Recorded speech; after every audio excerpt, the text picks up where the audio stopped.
public meeting. Chat is essentially running commentary that is occurring but is not moderated or followed by the chair. All participants and listeners may not be aware of the comments being made because some meeting participants join in by phone and do not see these conversations. Another concern is conversations between residents within the chat room, which are not incorporated into the public record.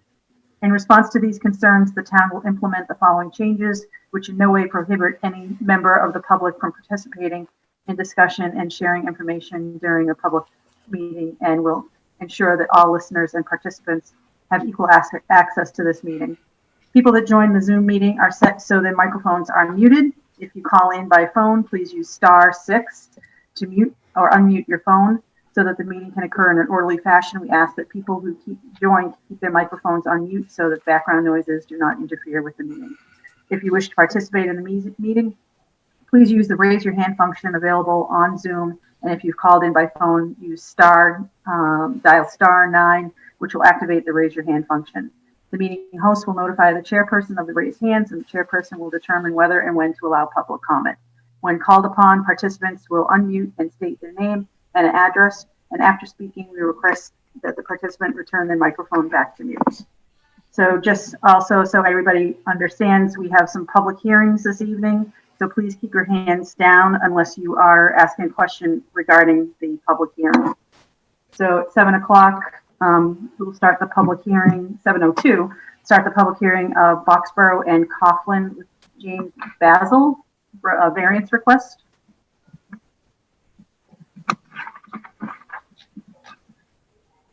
And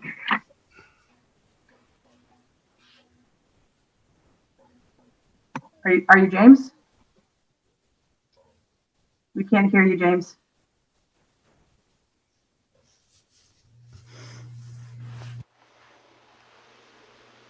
Can you hear me? Yeah. Sorry about that. My name is Nick Pauling. I'm with GPR.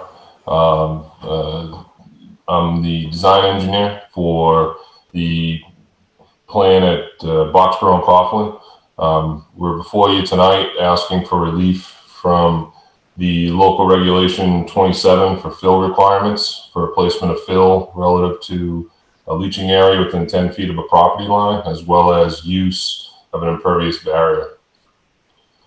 Let me just say, that's quite a collection of bobbleheads behind you. I was going to ask what those were. I thought is that a green screen? No, it's not a green screen. I thought they were Russian dolls. You know, the Backing ones? Yeah. All right. Sorry to interrupt. That's all right. I can keep giving a breakdown of the proposal if you'd like. I don't know if you have the plans available or if I'm able to share my screen, or if you have. If you can share that would be fine. That would be great. Let me just grab. So I hope everyone can see the plan. What you'll notice is it's a vacant piece of property at the corner of Boxborough and Coughlin. Vacant is a relative term. There is a driveway from the neighboring 8 Boxborough paved driveway that comes over to an existing garage. That's right here. It's 2 separate parcels, but these 2 parcels were owned by the same people. This parcel here, even though no one lived on it and there was a garage, you can see it had an electric meter as well as its water service to the town water. What we're proposing is a new dwelling, a 4-bedroom dwelling with a leaching area on the west side. The limit of fill,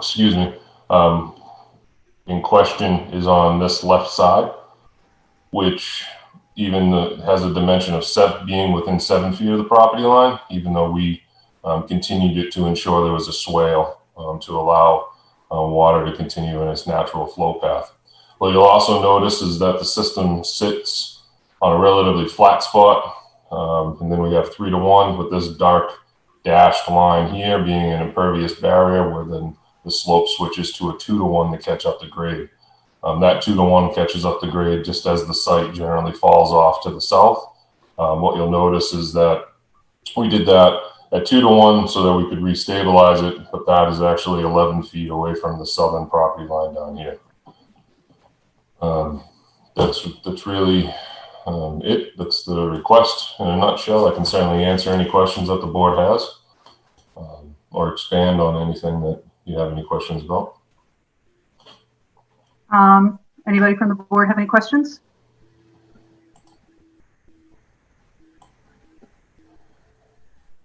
No. I see Patty is online, and Donna, do we have a butters with any questions or concerns?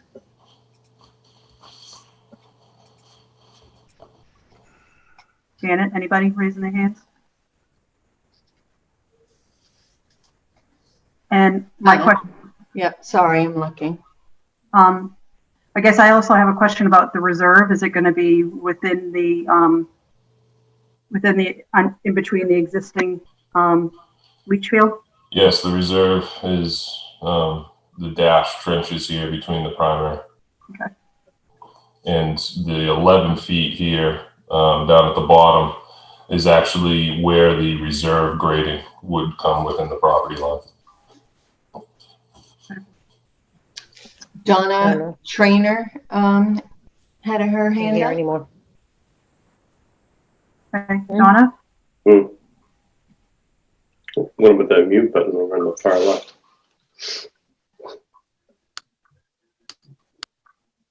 And no, it's not muted. We can Where is hear she? you. I want to see her.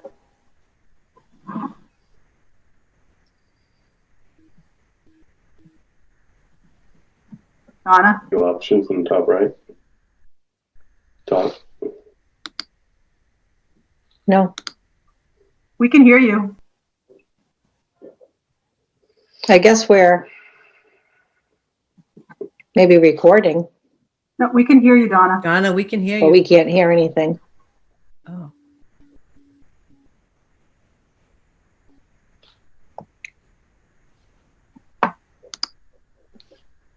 Your volume, maybe.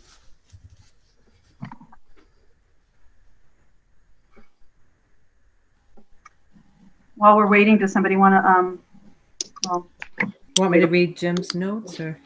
Patricia Angel had her hands up as well. They've allowed her to talk. Patty, why don't you talk before, while we're waiting for Donna? Sure, I just was giving my consent. I'm the other abutter, and I had no issues with the drawings or I the don't know request. why we're not hearing it anymore. Click on re-enter. Was the water source and the Electric. electric box, are you going to use that, or is that just for something that was proposed before? Any idea? They were existing. We're going to be reusing the existing water shutoff. The electric service, no, it'll be reconfigured.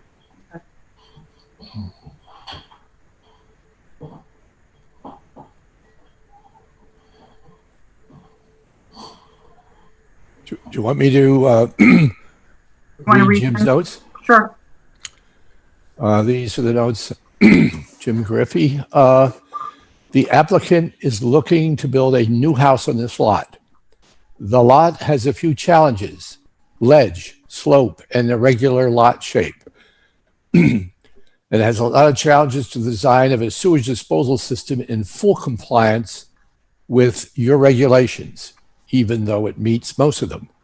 But it is fully compliant with Title V.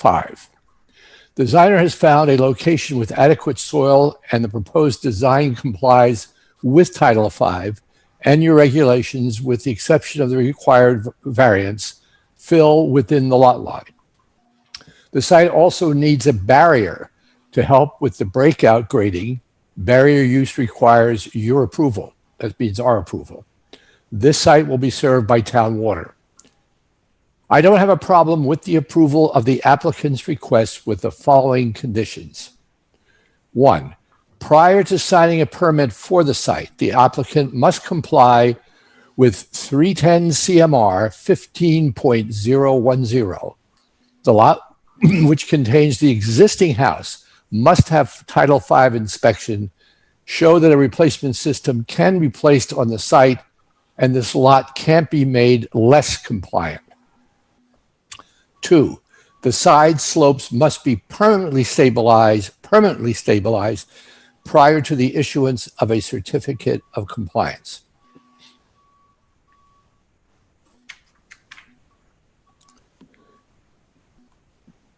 Lisa, Donna Trainer is back. Okay, Donna, Hi, how are you? great. How are you? Good. I don't know what happened. Everybody went quiet and completely lost the screen.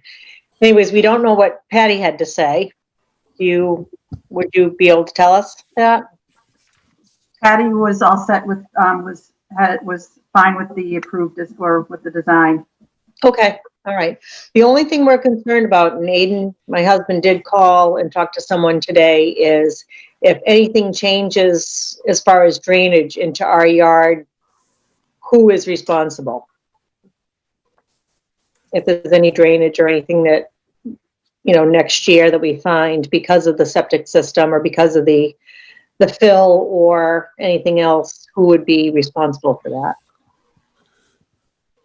Okay, and I'm sorry. She's below them. Can you put your plan up again, please? My what? My No, hand? not her. No, I'm talking to the engineer, Donna. Sorry. Sorry. That's okay. So there's 11 feet from the bottom of the system to their lot line, right? The 11 feet. 11 is the bottom of the reserve fill, which is designated by this dash line here. The limit of clearing is approximately at the building setback line of 15 feet. Speaking with Mr. Trainer earlier today, his general concern was anything about the increase of groundwater or direct runoff. As we mentioned, the existing Boxborough Road here is at elevation about 305, whereas the lower corner here is about 272. So there is a drastic grade change. You can also see that reflected as well as all the contour lines as you come down Coughlin Street. The mound is built into the existing slope. As I talked with Mr. Trainer today, there is going to be relatively shock just from a standpoint of there's existing trees there now that would be cleared and have the fill placed, and then have to be permanently stabilized, as Jim made reference in his notes. Now, the trees would have to be removed for the placement of the fill, but that doesn't mean that they're going to be continually removed as any tree, grows and revegetates that slope. I certainly can understand any concerns about runoff from anybody that's downhill of another piece of property. But I feel that the design of the house, as well as the leaching area, maintains the natural drainage patterns of the site. It's certainly something that one neighbor would always want to be a good neighbor towards another. That if anything is identified during construction, and we could route any of the runoff from the mound or the development away from their property, that's certainly something that they'd be willing to listen to. But could you put a swale along that property line? You could do a number of things. The property line itself is 275. It's relatively, this is the lowest. So this area is actually going to come down and move this way. Really what they're concerned about is this water coming down directly onto their property, which is the same that's being seen today. You'll also notice that this slope here also drains right down into their property from the neighboring and the surrounding properties off my plan. Could we put a swale? Sure. Whether or not it's needed or not is a question.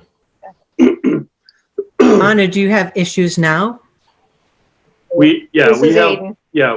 we have water that comes from that hill and it's below, it doesn't come from the surface ground, it's really way underneath. And my concern is it enters into the driveway, which is not shown in this drawing of ours, a drawing of the engineers, I should say.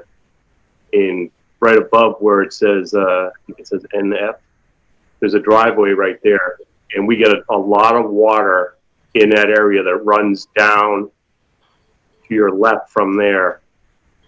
It settles. Every spring is a lot. It's almost like a little river coming up that hill.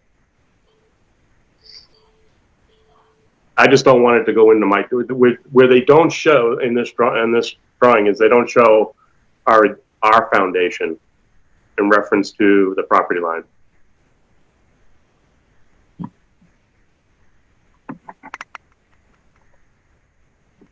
It's not that far from the property line. It's probably 20 feet from the property line, you know, maybe a little bit more. Rough guess. So does this system raises the existing topography by how many feet? A handful, depends on where you look. Well, the top of the system is was it 6 feet higher than the flat area. But we're not opposed to this going in. We're just concerned, like I said earlier, and I was talking to Nick. Nick. Well, sorry, Nick. We were talking to Nick earlier. Was all my concern is once this work is being done, if there's any existing groundwater and if it affects our property, you know, I'm not opposed to this. Like I said, I'm not opposed to this property going in. I just want to make sure that whatever work gets done, it doesn't affect what we already have for an issue. And you didn't think that there would be, so that we're fine with. But if in fact we end up with a big pond in our driveway, that's when we'd be concerned. Now we wouldn't know, I guess, until next year. Can I ask the question? Could you explain structurally what stabilization means, and does that help address the issue of water cascading off that hill or underneath that hill onto the adjoining property? Sure, I can answer that. So stabilization means the replanting of vegetation. That can be done, typically that's the lowest bar. Anytime you grade a site, you're taking exposed earth that is subject to erosion due to just wind or water. The concern, if I understand correctly from the abutters, the trainers, is actually groundwater breakout, which is a little bit different than surface water itself. The groundwater breakout, as Jim mentioned in his notes, the existing lot is somewhat challenging from the standpoint of the presence of rock and ledge, where water coming down from the hills to the north generally run along those bedrocks and break out in certain areas. You know, if I could mention, you know, this is the plan in the meeting tonight is for a septic system for the development, and as Jim mentioned, it complies with the regulations other than the fill within distances to a property line. Now, why I bring that up or why I state that is that septic systems are designed, sized, elevated, so that they can filter and get into the groundwater. So offsets and things like that. We're not increasing the groundwater from the standpoint of more groundwater. You know, groundwater is kind of, think of it as a subsurface ocean. The ocean comes up and down. So, you know, I certainly understand, as I mentioned earlier to Mr. Trainer, their concerns. No one wants to be wet, but we're not increasing groundwater, and we're designing everything in accordance with not only the state, but the local regulations. It's yes, which we talked about, Nick, but it's more like when that dwelling goes in, what's the groundwater breakout? That's the unknown that could affect us downstream later.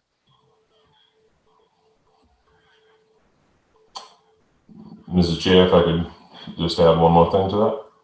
Sure. We have some questions about the first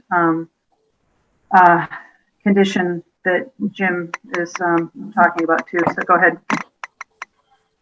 To answer that. So we're actually. You can ask your question and then, or your comment, and then we'll go back to the first condition that Jim talked about. Sure. So again, the development may actually aid in the reduction of some groundwater or some relief, only from the standpoint of the dwelling itself works as a barrier that will have a foundation drain that may actually alleviate some groundwater flow from the north to the south. I don't think there will be a tangible amount, only from the standpoint of as you look at the elevations of the proposed structure itself, again, with the basement being at the 290 elevation and the southern property line being at 275, there's quite a range of elevation to kind of fall down. So I think that everything that's proposed is in effort to ensure there's not an issue. You know, there's no guarantees in life, but this is, I don't think we're bending or squinting our eyes as far as looking at what's required for this development. Okay, and so can you address the condition that the first one? So prior to signing a permit for the site, the applicant must comply with 310 CMR 15.1010. The lot which contains the existing house must have a Title V inspection and show that a replacement system can be placed on the site, means the existing site, and that this lot can't be made less compliant. I'm wondering, what is he talking about? The Angels lot, or are we talking about the new lot? Yeah, so the Agnell is at 8 Boxborough to the west. This property here. Yeah. I don't have the citation in front of me, unfortunately. I tried reaching out to Jim, but I just couldn't reach him today. I believe 310 CMR 15010 is essentially saying that prior to the division of a facility or a lot into a separate lot, the existing property and system has to be shown to be in conformance with Title V. Specifically, if there's an existing, you have to prove that there is ample space for all intents and purposes a reserve area or an area that you could upgrade that leaching area if it failed. Now, again, the key point to that, again, only hearing that at the beginning of this meeting, is that is for the division of a property. These are actually two separate parcels held in common ownership. They're two separate parcels complying with the applicable zoning as far as lot and frontage. So they stand as two separate lots. There is a transfer of sale of the subject lots to the developer. There is no transfer and sale on 8 Boxborough, so I don't know if he's just trying to be safe and interested in 8 Boxborough. My immediate reaction is I actually disagree with the comment, only from the standpoint there's no new lot lines being developed. But again, I don't have the citation in front of me, and I'm trying to answer your question off the top of my head, unfortunately. I think you might, if this used to be, or it was one large lot, it's now being divided, okay, then it's, my best guess is when you look at the citation, you're going to see that, in fact, you have to comply with what Jim mentioned. But I think you ought to look at that. Yeah, so, you know, if we could have the board still take action on the variances at hand, that's certainly something that we can handle with Jim as far as signing a permit or not. If we don't meet that criteria as a condition of approval prior to endorsement of the permit, then it goes away. We did look into before, from the standpoint that the Agnells, excuse me, are selling the property. My client did have us look into whether or not there were two standalone separate lots. which occurred legally in past times, probably before Title V. So it's certainly a conversation that I want to see Jim's perspective on, which he's not part of the meeting, correct? Be here tonight. How about item number 2? The side slopes must be permanently stabilized. And what do you plan on doing to stabilize those? So you'd loam and seed them. They could be They could be seeded with a slope mix or even a grass. That's a little bit of an extra condition that we're not completely against, to tell you the truth. Title V only requires that the grades be met for compliance with the regulations. It doesn't actually require stabilization, kind of like most orders of conditions with conservation commissions require. The condition prior to him giving a certificate of compliance just kind of further ensures that the contractor or the developer is still tied into the lot and can fix any potential erosion issues prior to the stabilization of that slope. How soon could you extract the relevance and regulatory relevance of the citation, which you haven't had a chance to look up or discuss with Jim? How long do you think it would take you to resolve that? If you look favorably on my side, pretty quickly, if that makes sense. I think that we could probably have something done in the coming week. Jim wasn't available today. He's a very busy man these days with the world the way it is. So really it'd be having to track him down to have the conversation. I think that we're prepared to have it. I don't think we have to do any research or work or design work or information gathering to have it.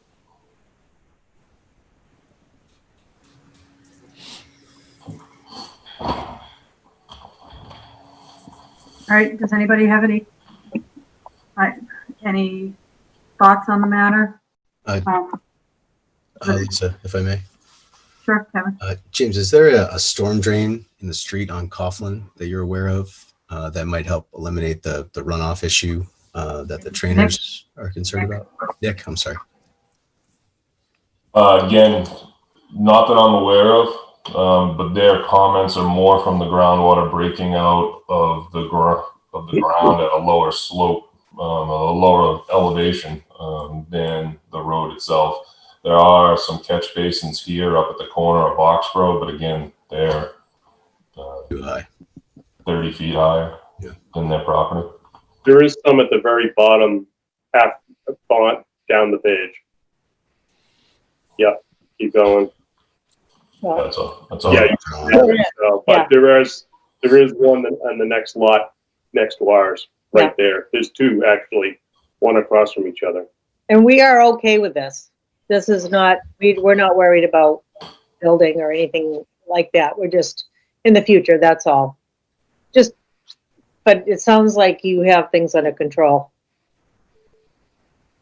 Janet tells me that Patty Angel has her hand up again. Patty, did you have something to say? Yeah, can you hear me now? Yes.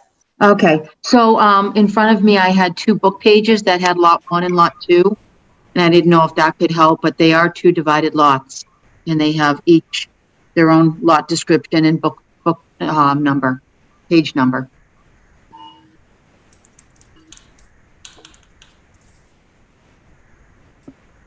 Okay. If you need them, I can give them to you, but. And, I think the real issue is how is that particular citation interpreted? Or I'm not quarreling with the with the presentation of the facts. It's just a question of, it's something Jim picked up in particular about about the lot, and it may have something to do with the history of how it got divided or whatever. And that's it would it would only be concerning if the folks started and did not, in fact, shall we say, demonstrate what had to be demonstrated for the other lot. Let's put it that way. If the subdivision was done appropriately, then Yes, that's the question. So they were two individual lots that were bought by the same person, and they were never put together. They were kept separate. So it doesn't sound like that's an issue then. Nick, just from my knowledge, how deep does that poly barrier go? It goes a minimum of 1 foot into the natural grade. So in this location here, the top is at 92. Over in this area here, this is an 80 contour. That's an 85 going through it. So it's 7 to 8 feet.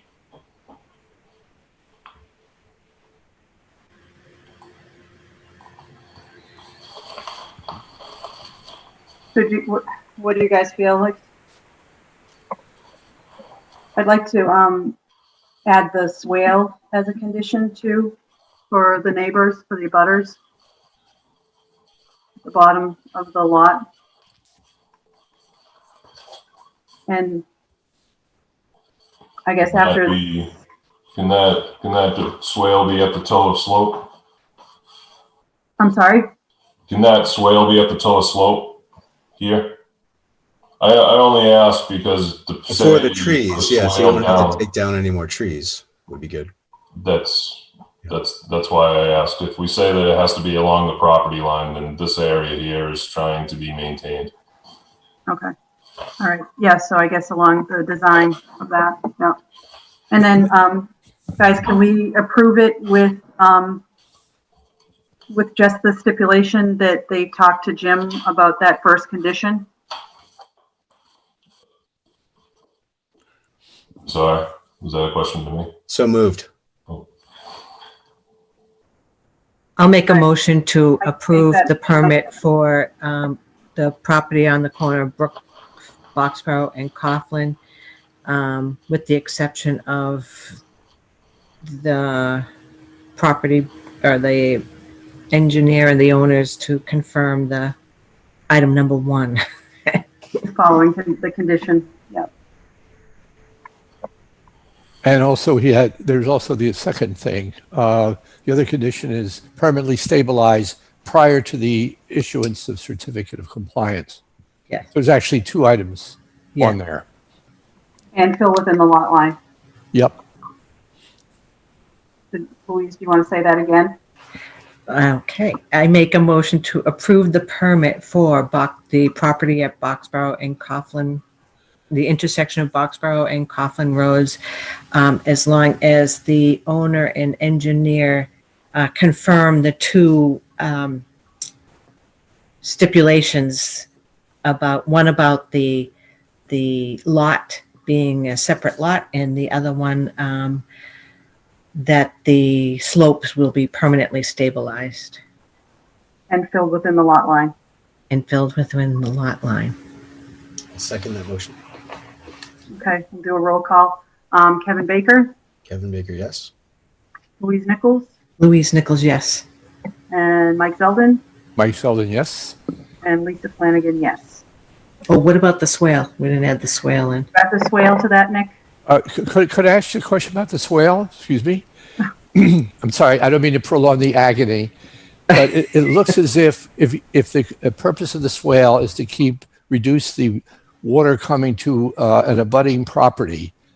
The claim here is that this is groundwater, not water coming down from the hill. Yeah. So I'm not against swales. I live with swales, but I'd like to know what is the purpose of the swale? Is this a concern about what's coming from the hill itself, or is this directed somehow at the groundwater? I'm just trying to find out so that everybody knows what we're doing here. It would be surface water, nothing to do with groundwater. Nick, did you have something to add? Kevin said it eloquently. That's fine. Okay. So I'm just asking, So, as far as I know, the swale can't do anything for the groundwater. yeah, it won't be much help or any help. So the swale would only help. So the groundwater is the issue, but the groundwater breaks out of the ground and becomes surface water at some point. Now, if that happens on our property, then the swale could try to help reduce and redirect the impact from the trainers to the south. But if that groundwater pops up on their own property, the swale isn't going to do anything. So we're certainly willing to try to alleviate any issues that we find there. But again, it's a potential. We're willing to try to help the best we can, I guess. Okay, so motion is passed. Everybody all set? Any other questions? All right. No. Great. All right. Thank you very much. Enjoy the rest of your evening. Thank you. Thanks. We'll move on to 50, Jennifer.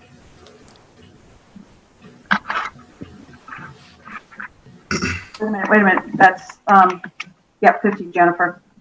Ted, I think Ted's on. Yep, give him a second to get promoted here. Ted, you're muted. I'm here. You guys, I was here. I had to listen to that whole hearing. Then you shut me off right before you called me. How's everyone doing tonight? Good. How are you? Good. How are you? Yeah. Missed this? What's that? You missed this? Oh, I do. I really didn't need a variance on this one. I just put it in just so I could come see you. Your background looks very athletic. Or it looks like you're, I don't know. Like a Patriots out. Yeah. It's marketing. It's 100% marketing. I got to make it smaller so you can see the whole logo. Yeah. So you were you got off just in time, Ted, during a pandemic. Yeah. I know. I was thinking about. I've been off that board longer than I was ever on it. Just in But you're still time. near and dear to my heart. No. All right, let's go ahead. 50, Jennifer. What's going on? Okay. So it's, a typical lot from that area where we have high groundwater and a slow perk rate. So we're going to use a Presby system so we can reduce the offset and reduce the mound. And it's funny when you go out there, the yard looks very level, but once you get it surveyed, you can see there is a slight slope across the yard. So so the Presby will help with that because we can, the Presby will slope with the yard. Do you need me to share the plan, or do you want me to share the plan, or? That'd be great. Thank you. I didn't know if you had it up there. Let me just make sure I got it sized right. All right. Can I just interrupt you? I see Gino in attendees. Somebody want to elevate him to a panelist?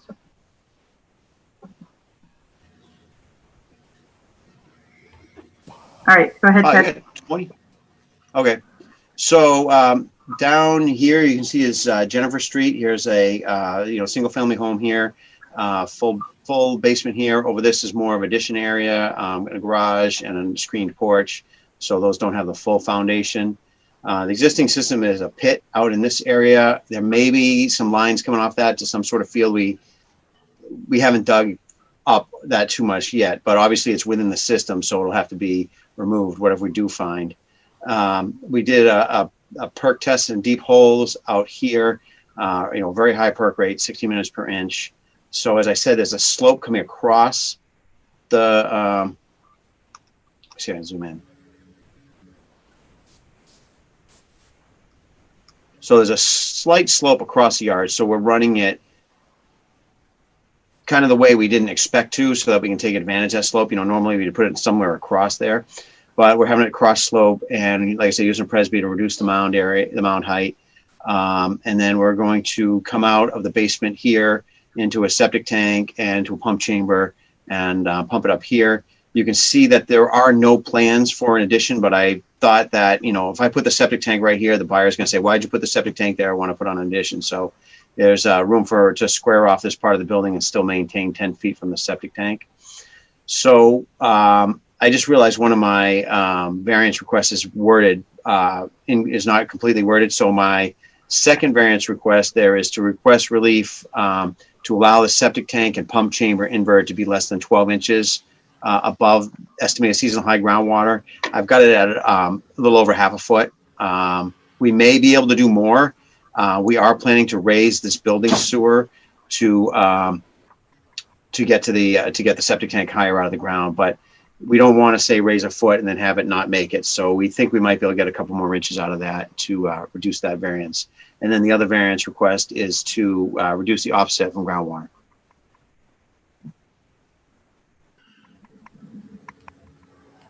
How many bedrooms? 3.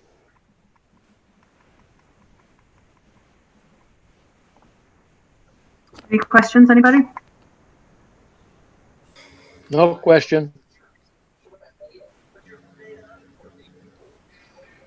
Mike, Kevin, Nope. Louise, You want me to read Jim's comments? if you'll read them. And, Louise, thank you.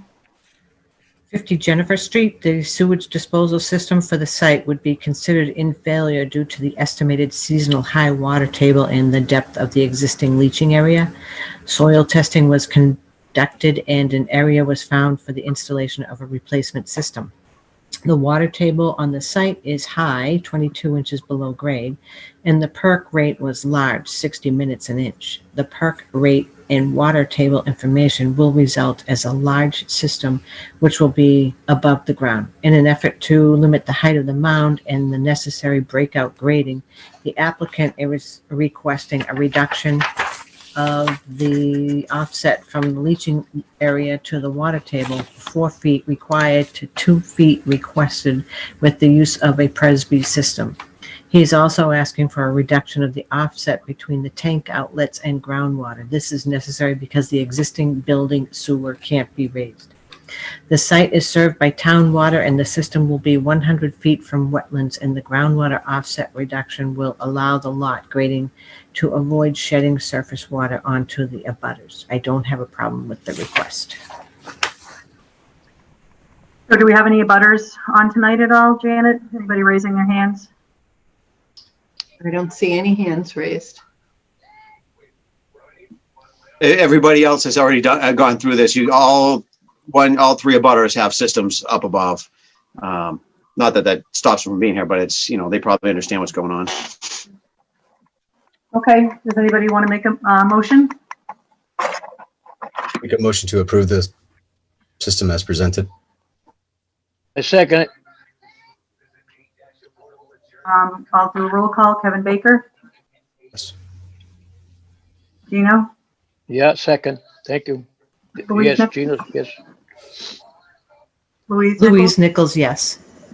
Mike Zeldin, Mike Selden, yes. and Lisa Flanagan, yes. All set. Thanks for Ted. coming. All right. Thanks so much. Nice to see you again. Thanks, Ted. Bye-bye. Take it easy, Ted. All right, so on to, what time is it? Oh, we're good. 7:43, the public hearing for Mill Lane, Doug Smith, the variance request.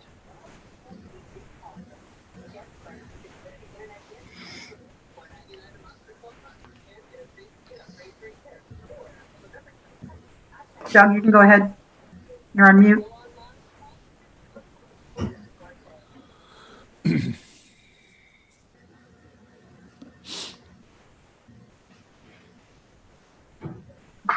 He's still on mute. Eyes off. Okay, I'm looking for the plan itself. Here it is.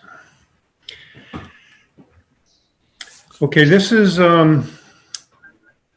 10 Mill Lane. It's existing house that was built around 1960, and that's about when the septic system was put in also that exists. I'm doing a replacement one because it failed the Title V inspection, and the it's about a 0.38 acre lot.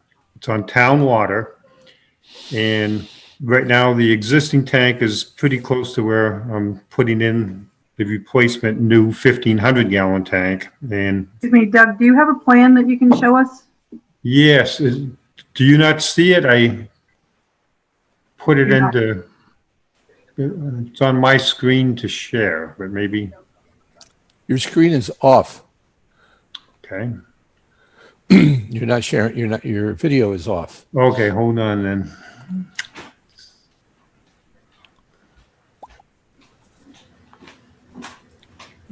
Okay, share. share screen. So do I go to the plan first? Hit Well, that share and then, screen, so then you just find the plan. Where is it on this? I know it's up Scroll here. down. It doesn't matter if it's up there, like it should be right here. As long as your screen is, you have your screen turned off, so anything on your screen won't be seen, including you. Okay, So it's the Zoom control, I think, that you've got. My guess. I can't see you.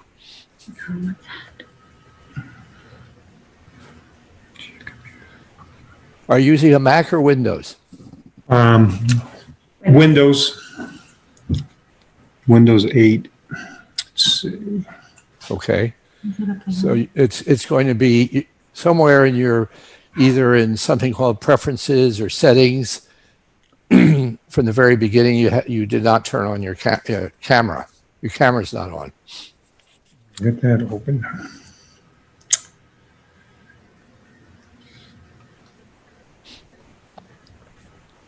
And my son-in-law gave us a lesson in this 3 days ago, and we made it work. So I was confident everything would go smooth tonight. But let me see what we can figure out here. I don't know. I mean, I can try.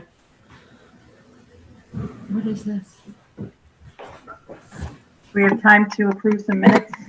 Do you have if you scroll, put your cursor down to the bottom left of your screen, do a microphone and a little camera show up?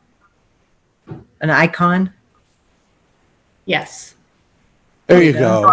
Now you can share your screen, Doug. Okay. Well, I'm trying to make your picture bigger. Here Don't I worry go. about making his picture bigger. Well, we're trying, it's not for your viewing, it's for his to try and find everything easier. So share screen.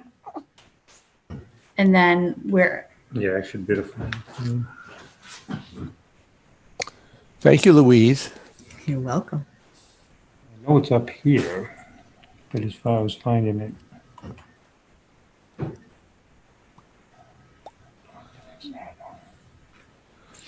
Oh, here it is.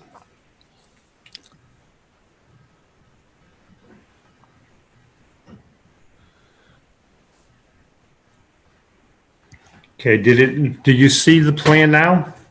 We You see haven't- your folder. You have to Your click on folder. the plan. Louise is really good at this. She just taught how to Oh. attach stuff to email. There you yeah, try again. Yeah, almost there.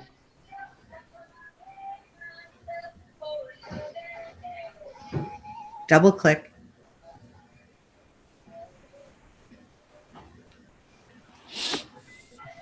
Probably just, screen sharing. New share, maybe? no. Is it open? Maybe you just close this folder. Maybe it's open behind it. Yeah, I have it open up on the top of my computer. So close this folder. Okay. Does this shut I have everything no down? idea. If you go to the top right corner, you'll see a little line and then a little box and an X. Yep. Click the little line. Okay. Oh, or on that. On the picture or on the, On the top of your folder where Okay. it lists all your. yep. Okay. Click so the now little double- line. Oh.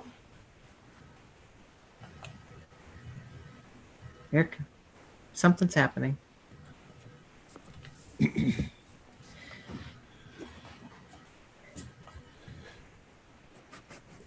What would happen, Louise, if he just clicked the X on the far right? It would shut he can do that if this is open, he can close. That's the suspicion that it's open, right? Right. Oh.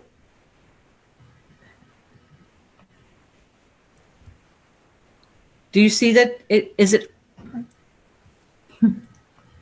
Okay, I took it off altogether just to start over. Okay, I'll go to share screen. Why don't you bring up the document first, I guess? Okay. Louise, Is what do you it- think? Is it still open? Your document? It might still be open.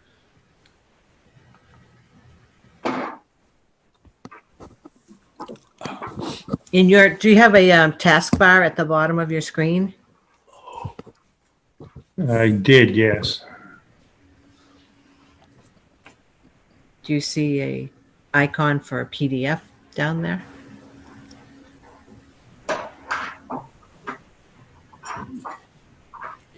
I don't know what to say. This has too much open, so it's hard. Should be right here as well. Yeah, well, was this drawing right here, I think. It was one of them. But when we did it with Dan, it was like open, not, you didn't have to click on it to open the file. Oh, I see.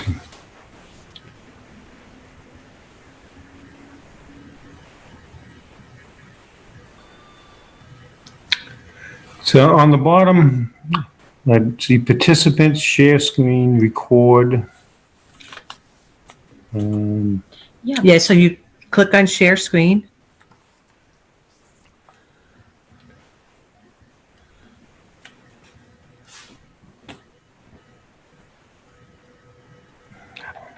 Janet, could we ask Maybe Janet, Dave. could Janet bring that up in her screen? She has all the documents. I actually can't because I'm on a different computer. Maybe can Dave guide him how to do it? Why wasn't it? I think we should move on to something and have them come back. Right up here. Where is it open? Right up here. Okay, hit that.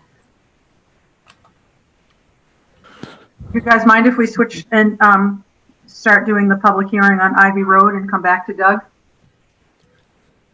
That way you give him a chance to practice and get Right. his stuff Yeah. all in order. Yeah, we'll come back. We'll come back to you, Doug. You can work on Okay. it, and come back to us. So the public hearing for Ivy Road and Lake Drive, we still have time, so. Is Ian Rubin on?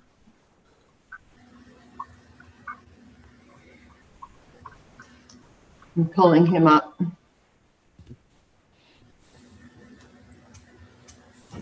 Hello. Can you hear me? Yes. Okay. So, good evening, members. I have a plan to show you. So I need to pull up one of my plans.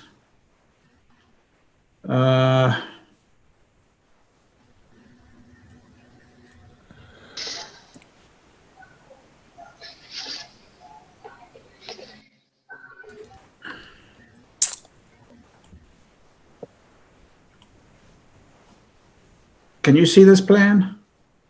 Nope. Okay. I'll say share screen. Here it is. There you go. See it now. Can you make it a bigger size?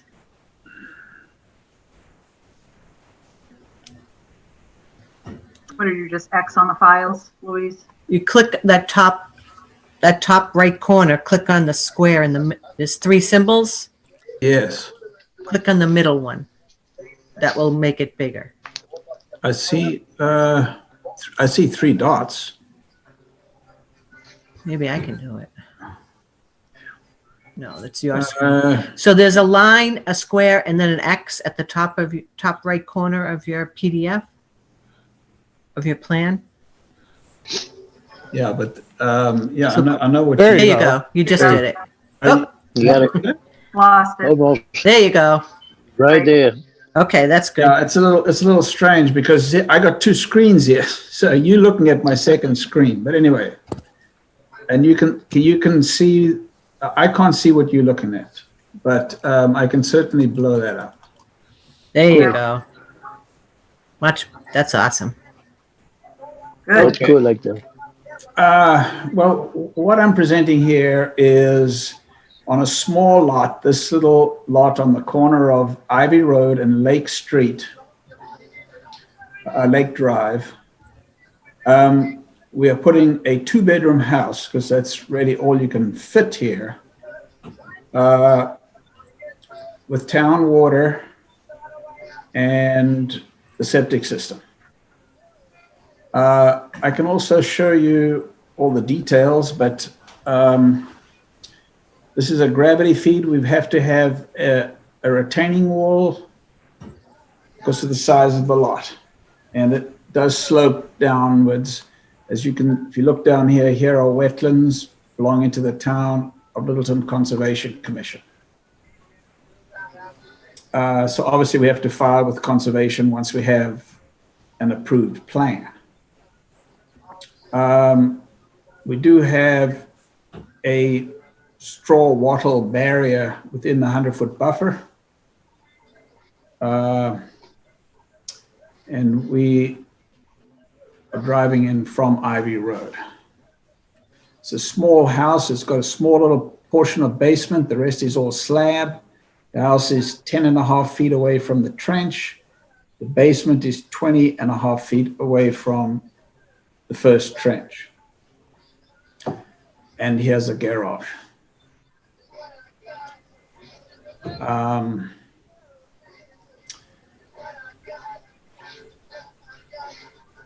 I don't know, we can go through it. I mean, I think I'll leave it up to you to ask any questions on this. I can pull up the second plan, which shows the profile. Can you see this? Yes. Here's the retaining wall detail.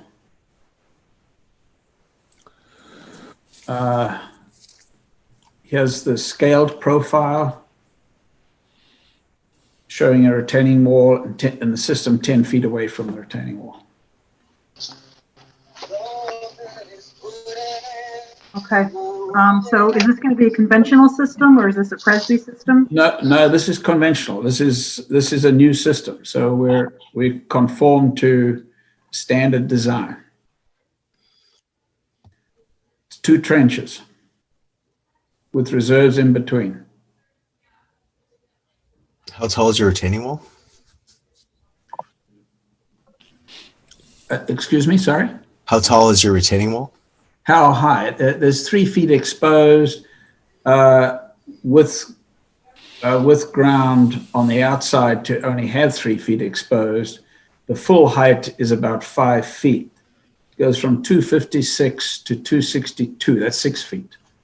That's the full height above natural ground. But we do show ground on the outside, which if you look at the plan, you can see where we put ground on the outside. What's the dimension from the wall to the lot line? To be exact,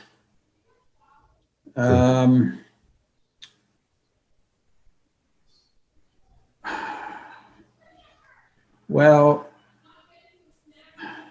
I don't have an exact number over here, but the total of the house is 15.8, and you can see this is somewhat halfway to the center. So you're talking about 7 feet, maybe. And to the conservation land? That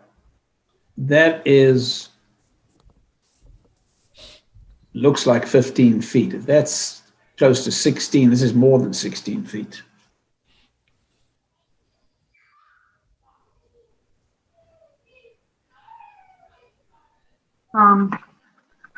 Any other questions?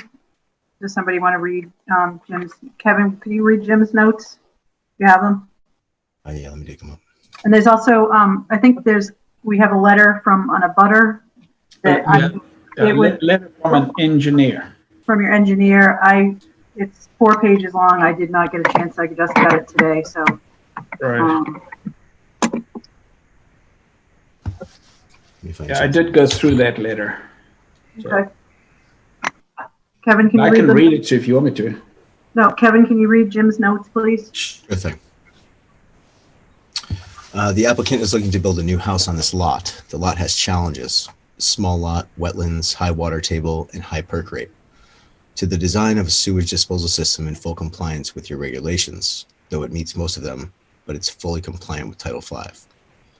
The high water table will cause the bottom of the leaching area to get built 2 feet above the original grade, and given the design of the system, 2-foot deep trenches will require the final grading of the site to be 5 feet above the existing grade in the area of the leaching area.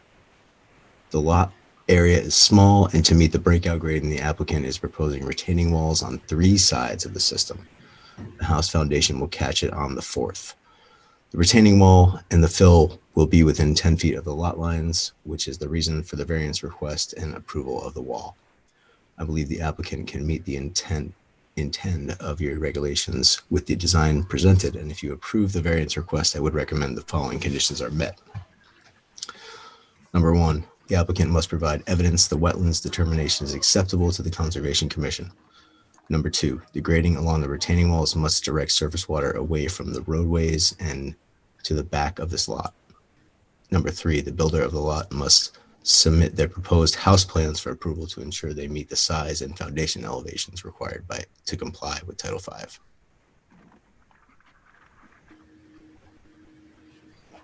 And so Mr. Amato is the designer, and Ian, are you the owner or the developer? Oh, I'm the engineer. I did the design of this. So what is Mr. Amato? He is a consultant to the abutter being Gregory Barron and Martina Kellman. Okay. So, I mean, I can give you a little bit of background on that. Obviously, I notified the abutters, and this abutter... Can I interrupt you 1 second? Are the butters here tonight?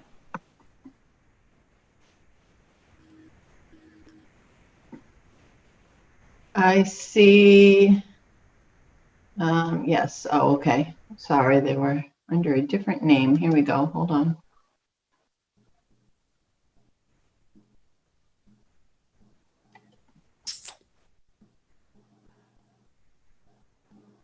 Yes, hi. Greg Barron here. Can you hear us? We can, yep, thanks, Greg. Good, yeah, and John Amato. Just 1 second, just 1 second. Janet, should I have Ian explain the case and then have Greg state his case too, or which order should we go? Well, you should finish asking Ian all the questions you want to ask, and then move on to abutters. So he's going to explain. Okay. Ian, what else do you have to explain to us? Okay. I notified the abutters, and Gregory Barron and Martina Cullen got in touch with me, and they were concerned about the runoff from Ivy Road and from this lot coming onto their lot. Where is their lot? Their lot is to the right here. Oh, I'm sorry. Okay. So basically, I mean, there's obviously water coming from Ivy Road that would normally go across this lot. Now that we put this wall up, it's going to hug the side of this property. If you look at these contours, they're basically going right across, so any water that comes is going to run straight down. However, there will be some water from this lot, and will only be a small amount, and certainly some precautions can be done to prevent excess water running in this way. And what I did was I revised the plan, and for that reason, I have another plan I want to show you. So if you just give me a minute, I'll bring it up.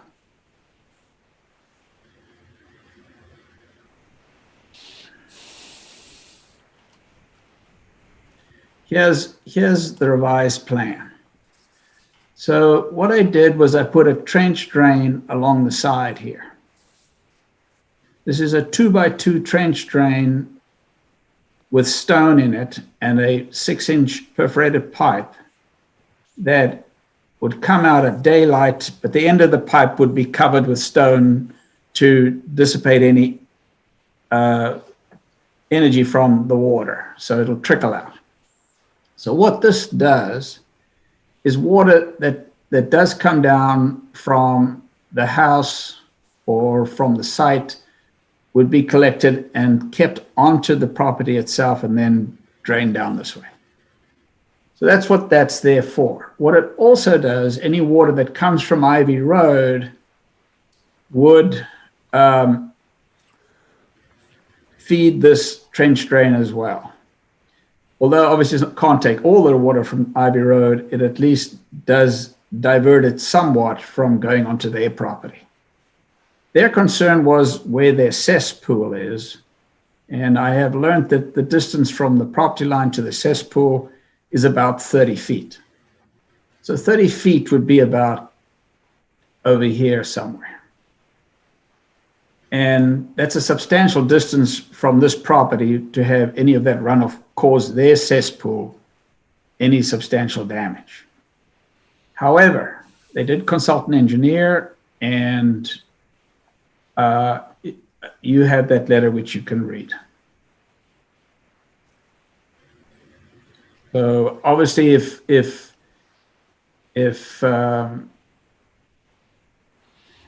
you want me to submit this plan or something, I can do that. But I think we need to go through the entire discussion on this, including the letter from their engineer. Okay, I don't know if anybody else had a chance to read this, but I just got it this afternoon, so I did not have a chance to read it. I didn't either. To read it either. Sorry. Does Mr. Barron have any comments that he'd like to make tonight?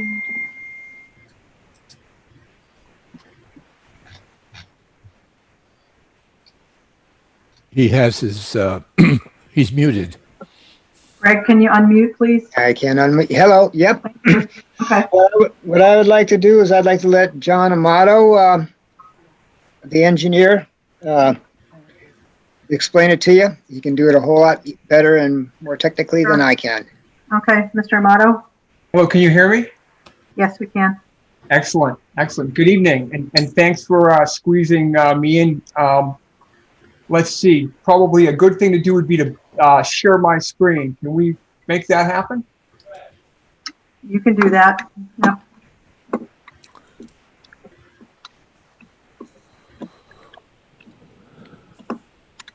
Tell me when you can see my screen.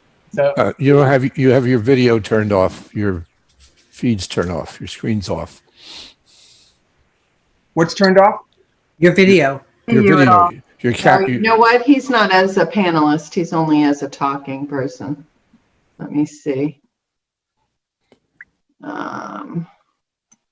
Dave, how do I switch him now? I promoted him. Oh, you did? Okay, sorry. Okay, now you can see me. All right. and you can Share. and you can share your screen. Right Yeah. page here will be all set. Share. All right. Okay. Again, thanks for giving us an opportunity to chat. The Ivy Road. This is Greg and Tina's house right here. This little dot is right here, and the corner property is right here. And I looked at the plans and I walked the site, and from the two of those, I had. Excuse me. I'm sorry, Mr. Amato. Could you briefly just indicate your credential as an engineer? I'm a professional civil engineer. Thank you. Okay, just want to make sure. Okay. Yes. Yes. Thanks. Sorry. I sound younger than I am. All right. There's the ridge in the area is generally the road, and water runs off towards Long Pond across here. As I had mentioned, this is the corner of Greg and Tina's house. The corner lot is right here. We're going to zoom in on the next page. I'm going to jump to a GIS map, which shows things a little more interesting. Again, here is Greg's house, if you can see my cursor, and the lot in question is right about here. This parcel of this group of parcels runs off to the road over here. And if you just look at the general contours, you would just think it runs straight down.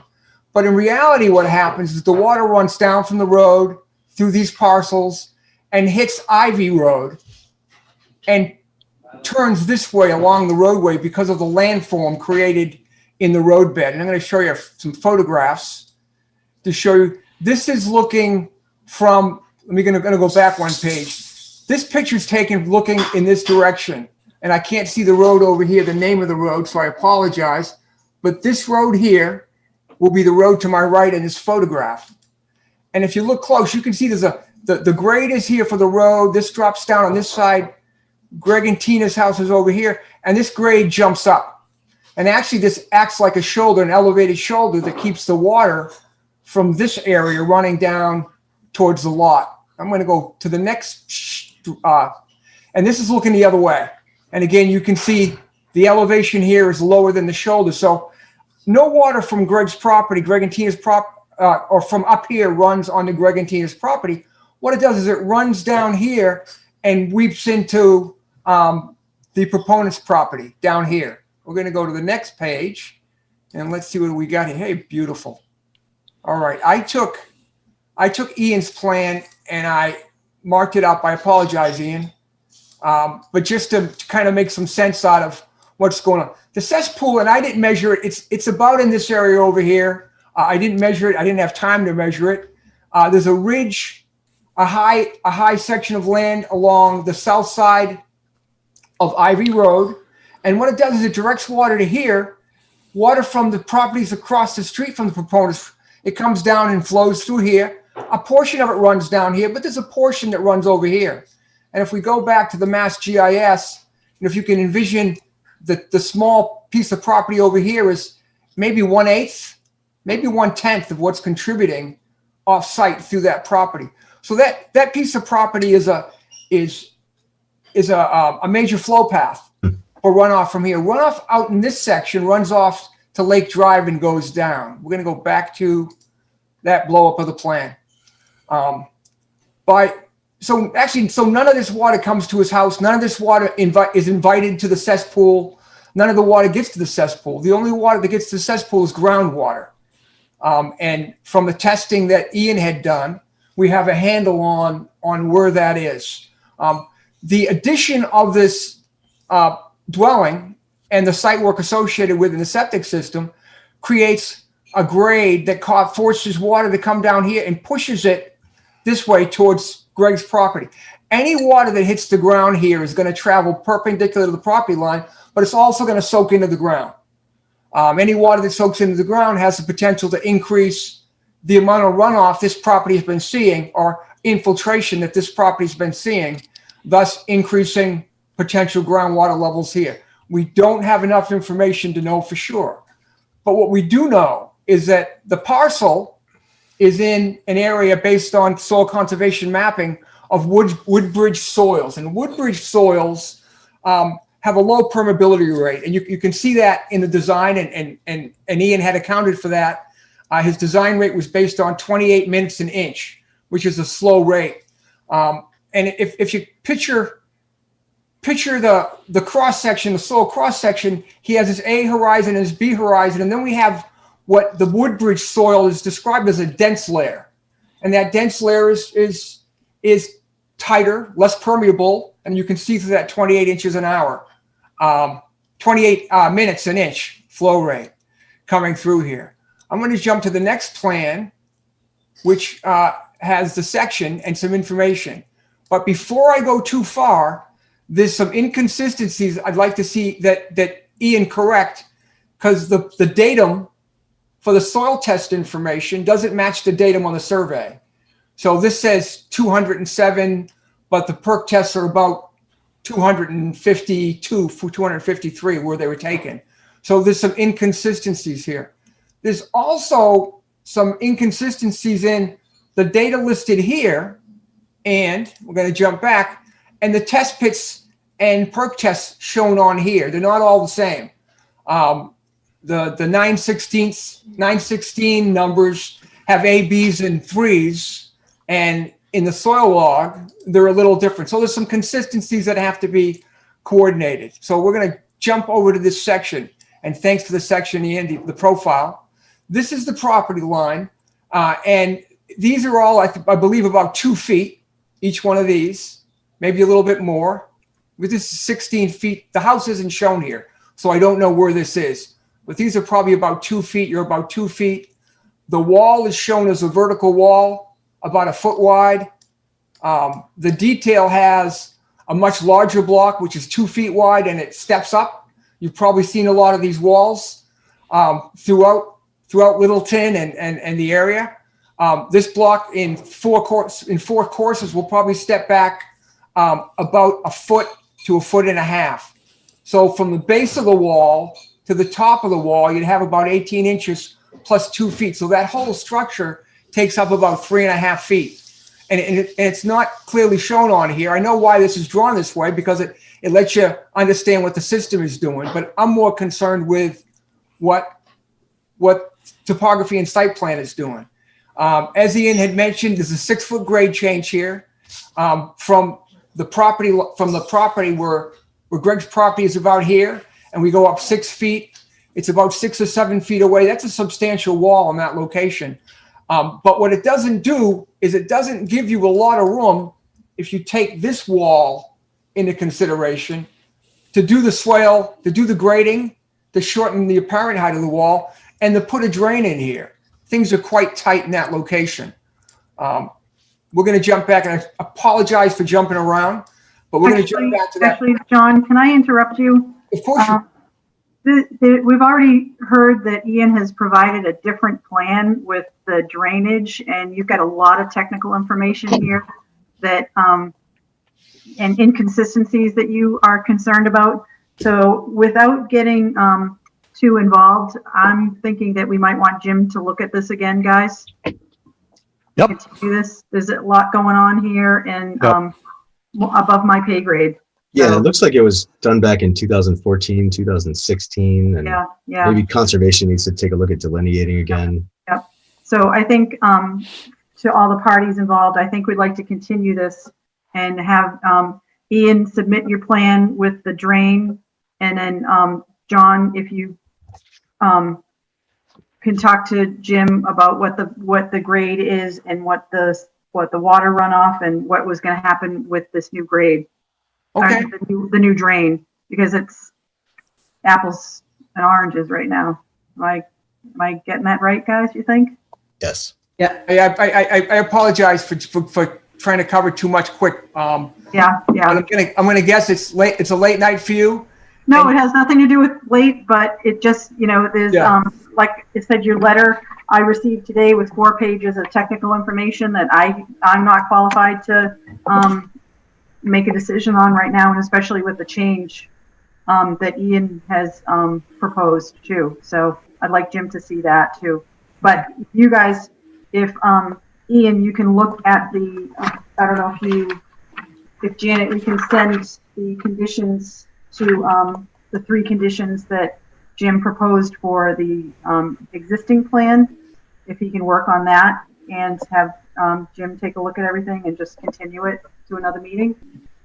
Okay, December 9th, and we're open, so you can do it 7:15, whatever time you'd like. Okay. Make a motion to continue. I'll second. To December 9th at 7 o'clock. And Louise, you seconded. So can I get a roll call, please? Kevin Baker. Kevin Baker, yes. Gino Fratelloni. Turn on your speaker, Gino. You're on mute. Can't hear you, Gino. Okay, I'm sorry. It went off. Gino, yes. Louise Nichols. Louise Nichols, yes. Mike Zeldin. Mike Zeldin, yes. And Lisa Flanagan. So we'll see you guys on December 9th at 7 o'clock. Thank you. Thank you. Sorry about that. Thank you. All right. So does Doug Smith All right. for Mill Lane back? You have to unmute Doug. Lower left corner. There you go. Yes. All right, I'll try it again. I'll go to the share screen and see if I can make this work.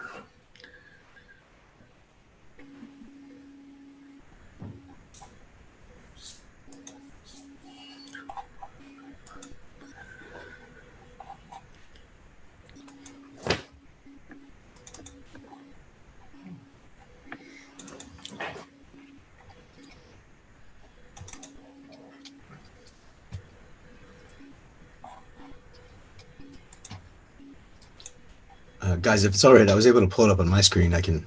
Okay, can you see the plan? I have the plan on my screen. If you allow me to share, I can. Sure, Kevin.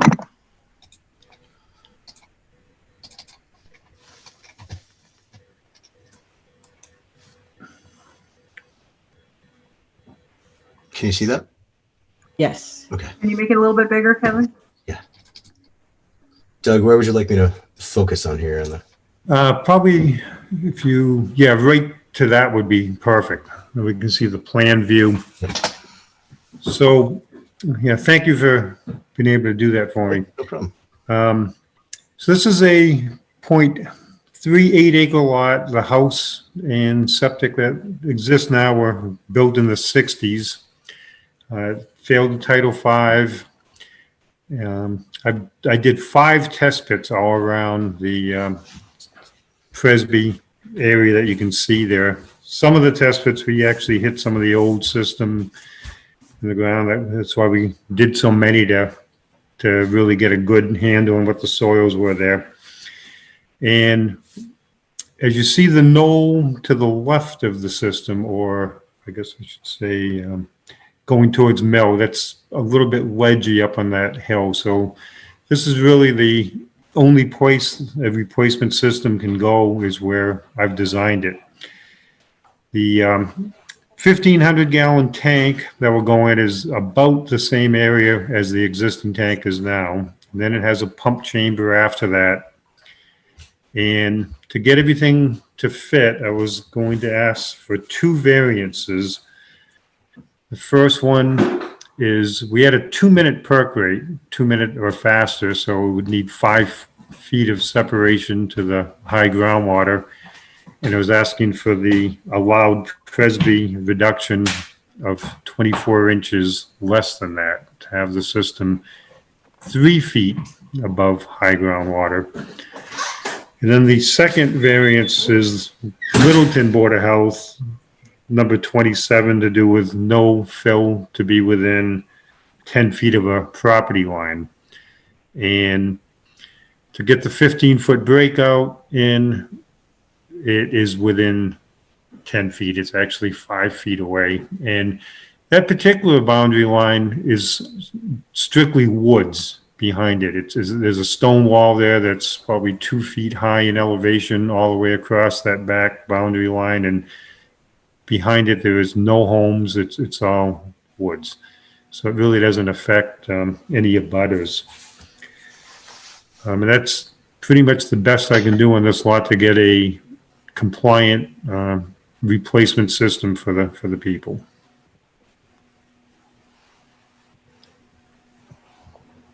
Any questions from any board members at all? What's the slope of the grading on the right-hand side of that system? It's the 15-foot breakout. So it starts off even with the sand bed, and it comes out at 100.40. The 100-foot contour goes right through the bed, but the high point near test pit number 2 is basically 100.90. So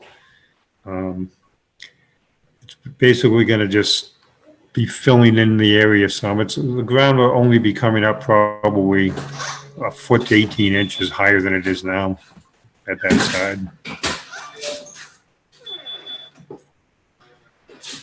side. Louise, Mike, or Gino, any questions? Oh, he's got pretty good size of land too. Want me to read Jim's Does everybody take statement? turns? Sure. 10 Mill Lane, right? Right. 10 Mill Lane, the sewage disposal system for the site would be considered in failure due to the estimated seasonal high water table and the depth of the existing leaching area. Soil testing was conducted and an area was found for the installation of a replacement system. The site has challenges to the design of a system in full compliance with Title V and your regulations, small lot and ledge. The water table on the site is 34 inches below grade and the perk rate was 2 minutes per inch, would cause the system to be located above original grade. In an effort to limit the height of the mound and the necessary breakout required, the necessary breakout grading, the applicant is requesting a reduction of the offset between the leaching area and the water table. 5 feet is required and 3 feet is requested with the use of a Presby system. He is also requesting a variance to your local regulations, fill to the lot line less than 10 feet.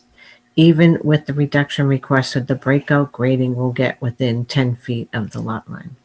The site is served by town water. The system will be 100 feet from the wetlands, and the required fill is on the downhill side of the system, which should not affect the butter. I don't have a problem with the request.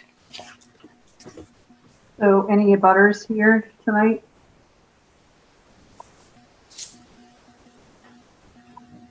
And you said that, Doug, you said on the right-hand side where there's no property? That's right. There's no on the property, on the right-hand side where it says 118, there's no houses there? That's correct. It's just complete woods. No homes whatsoever on that side. You mean not yet? Not yet. Close to that stream, Mike. I don't think Maybe later. Yeah. Oh, listen, there's still yet to come. Yes. You build a bathtub around it. Get anything anywhere. All right, do we have a motion at all to approve, or does anybody have any concerns with this? I'll make a motion to approve the plan as presented. I'll second. Do a roll call. Kevin Baker, Kevin Baker, yes. Gino, Gino, yes. Louise Nichols, Louise Nichols, yes. and Mike Zeldin, Mike Zeldin, yes. and Lisa Flanagan, yes. All right, all set, Doug. Okay, thank you very much. Work on that screen saving. Sorry for my lack of computer skills on some of it. No, Sorry, you have Better next Kevin, time. you have Kevin Baker to help you. Okay. Or just just give $10 more when you put in your permit. It's all. Yeah, there you go. The Kevin Baker fees. All right, so we're running a little bit late. Next, the Elder and Human Services Program information with Ashley Shaheen. Sorry, is that Director. You got it.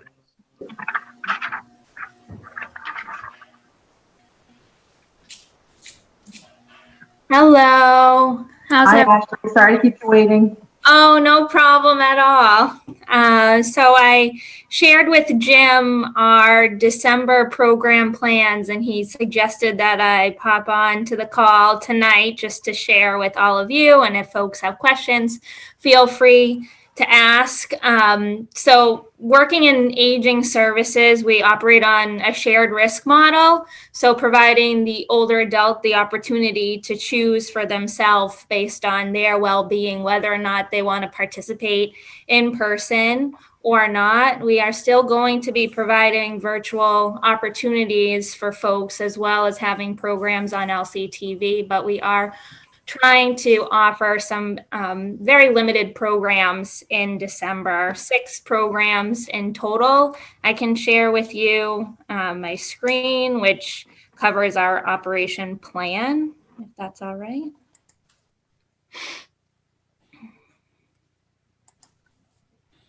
Okay, can you see what I see?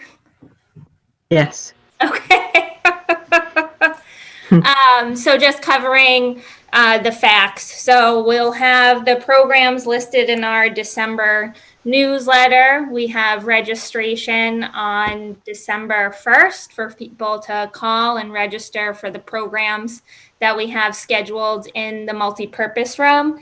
The multipurpose room is 2,125 square feet, and we are limiting it to 10 individuals total, including staff and instructors. So the maximum number of participants is 8. So folks need to call our department and register for the program. No more than 8 participants. Prior to the program, they will need to complete a health screening questionnaire as well as completion of a participant waiver form. So here's just some of the protocol here. So we ask folks to arrive through the main entrance of Town Hall and go directly to the multipurpose room.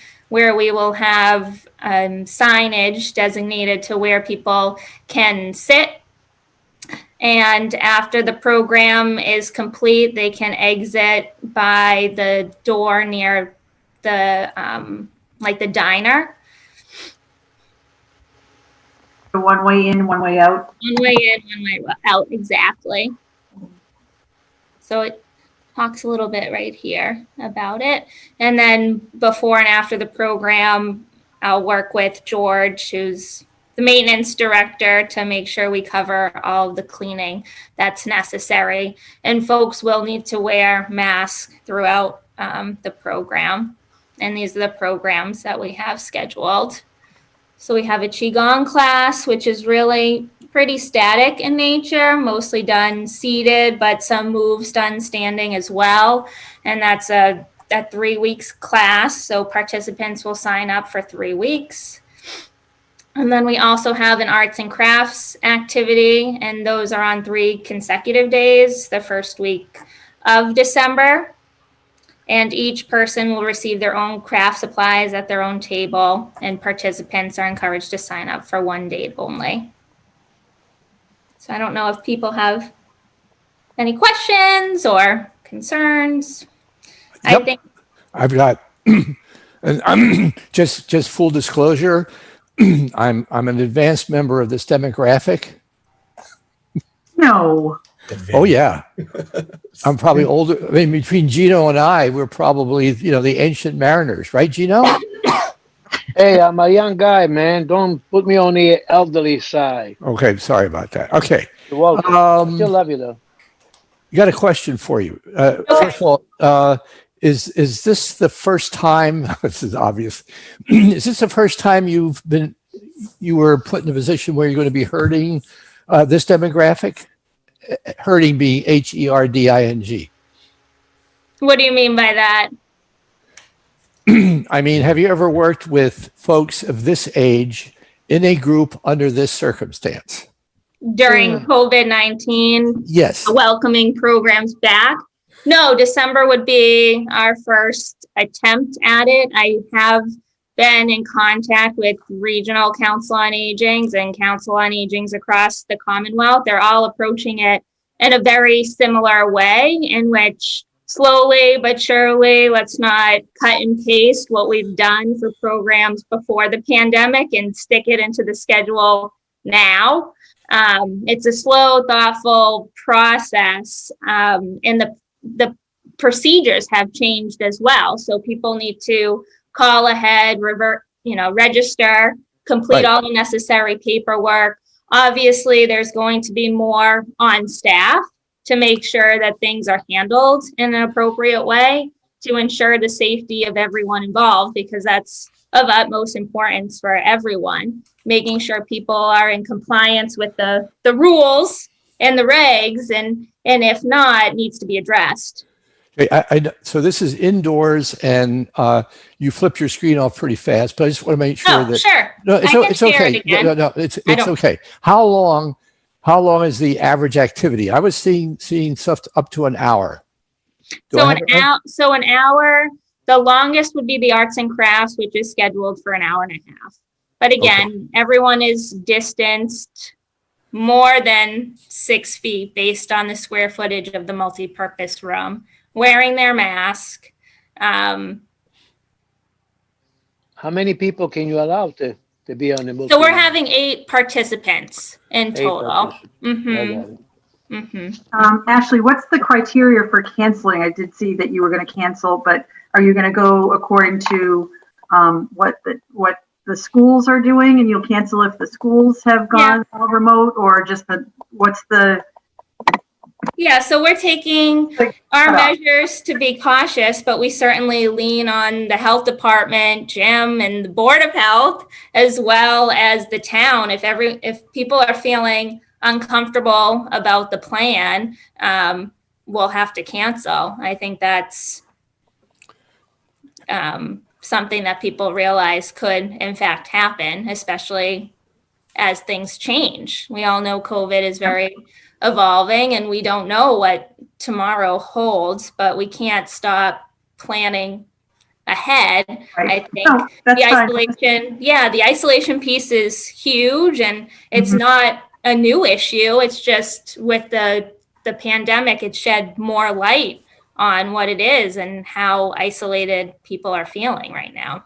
So Right. again, this is not the answer for everyone. This is for people that feel comfortable and want to participate. We did a survey, and we have a survey on our website trying to poll people to see if they are interested in coming back, and if so, what types of programs would they be interested in. And based on the respondents, we didn't get a huge respondents yet, but 70% of people seemed comfortable in coming back. But then again, you don't know when they took the survey. The survey has been open for the past few weeks, so Right. it's ever changing. We do that stress and anxiety at 7 o'clock on a Wednesday night with all of us, please. You gonna try us? Hey, Mike, you wanna go? With my schedule, I don't have time. I mean, That's why I wanted it at 7 o'clock on a Wednesday. All right. Anybody have any questions or comments? Thank you, Ashley. And I That can sounds great. certainly, email the plan out to all of you if you wanted to take a closer look at it, if you had any other questions Yeah, or that'd be great. concerns. But If you want to send that to Janet, she can send it to us, right, Janet? And Right. yep, that's great. I'm glad you are getting some people some interest. yeah. Anybody else? Question? My only comment was, Lisa, I don't know if you had met Ashley yet, but she's on the Parks and Rec COVID committee, and we had spoken briefly about the education piece, about getting the message out consistently, and Ashley might be an asset to help us. Yeah, that'd be great. Yeah, we have that's another thing that we need to talk about tonight. So yeah, we'll be in touch. Okay, great. You have, actually, Kevin, did you guys talk about any specific ideas? Do you No, want to no. talk about? Okay. All right. All right. Thanks, Ashley. All right, thank you. Thank you, thank you. Thank you. Okay. Actually, did we need to read Jim's comments? Go ahead. I think he just said, Yeah. don't trash her when she comes in. No, I wasn't going. You did a nice job. All right. So on to administrative matters. So we have minutes from November 4th that we need to approve. Can I get a motion? I'll make a motion to approve the minutes as presented of the 4th of November. And Second. Gino, second, and a roll call. Will Kevin Baker, Kevin Baker, yes. Gino Fratelloni, Gino, yes. Louise Nichols, Louise Nichols, yes. Mike Zeldin, Mike Zeldin, yes. and Lisa Flanagan, yes. So they're approved. The COVID update. I guess we don't have Jim, and is Scott on tonight? I saw Scott. Don't. He is not, and he didn't send me any comments either. Okay. The data looks like the number of COVID cases in Littleton went up, but not nearly as much as last week. Well, that was in Jim's notes too. Yeah, it bumps up and down. Yep. So he wrote that the number of new cases in town for the week of 11/7 to 11/13 was 11, and that he continues to follow up with complaints received from residents and the state portals. So,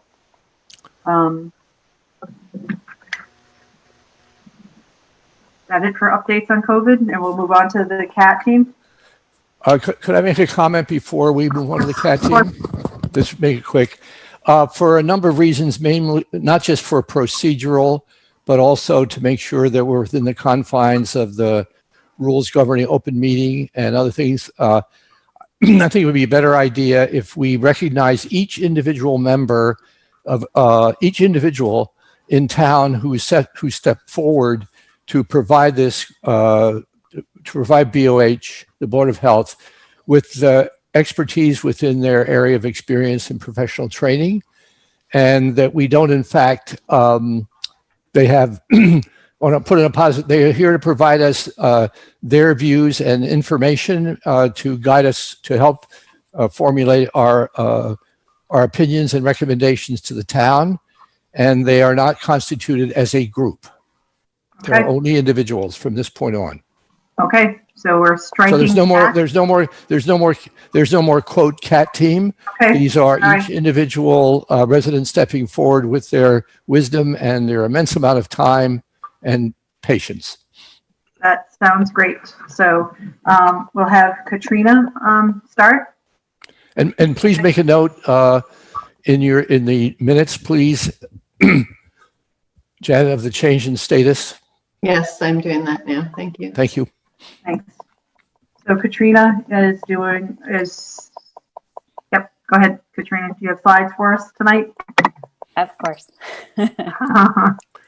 All right. So as usual, since you guys are on Wednesday, I have like a mixture of current data and then things from last week. So I will try to make sure you guys know as we go through. Come on. So this is the daily dashboard that the DPH publishes every day. This one's from today. Today there was 2,700 cases, new cases reported, total of 33,000 active cases over the last 21 days. There's an increase of hospitalizations. There's 885 current patients in the hospital. And the number of reported deaths today doubled from what it has been daily. It's been around it's been around 20 every day for the last 2 weeks. And then today it's 47. So that's concerning. It's supposed to go low and getting high. And then if you look at the age groups, there's the most cases over the last, from November 1st to November 14th are among individuals 20 to 29 years, followed by 0 to 19 years and 30 to 39 years are the next group. So, and it's note that these age cases are for the period that would have followed directly after Halloween. So we're seeing the impact of Halloween in the change in these age groups. So this is the graph of daily confirmed cases since March, and we've essentially reached the same level that we were at our peak in the spring.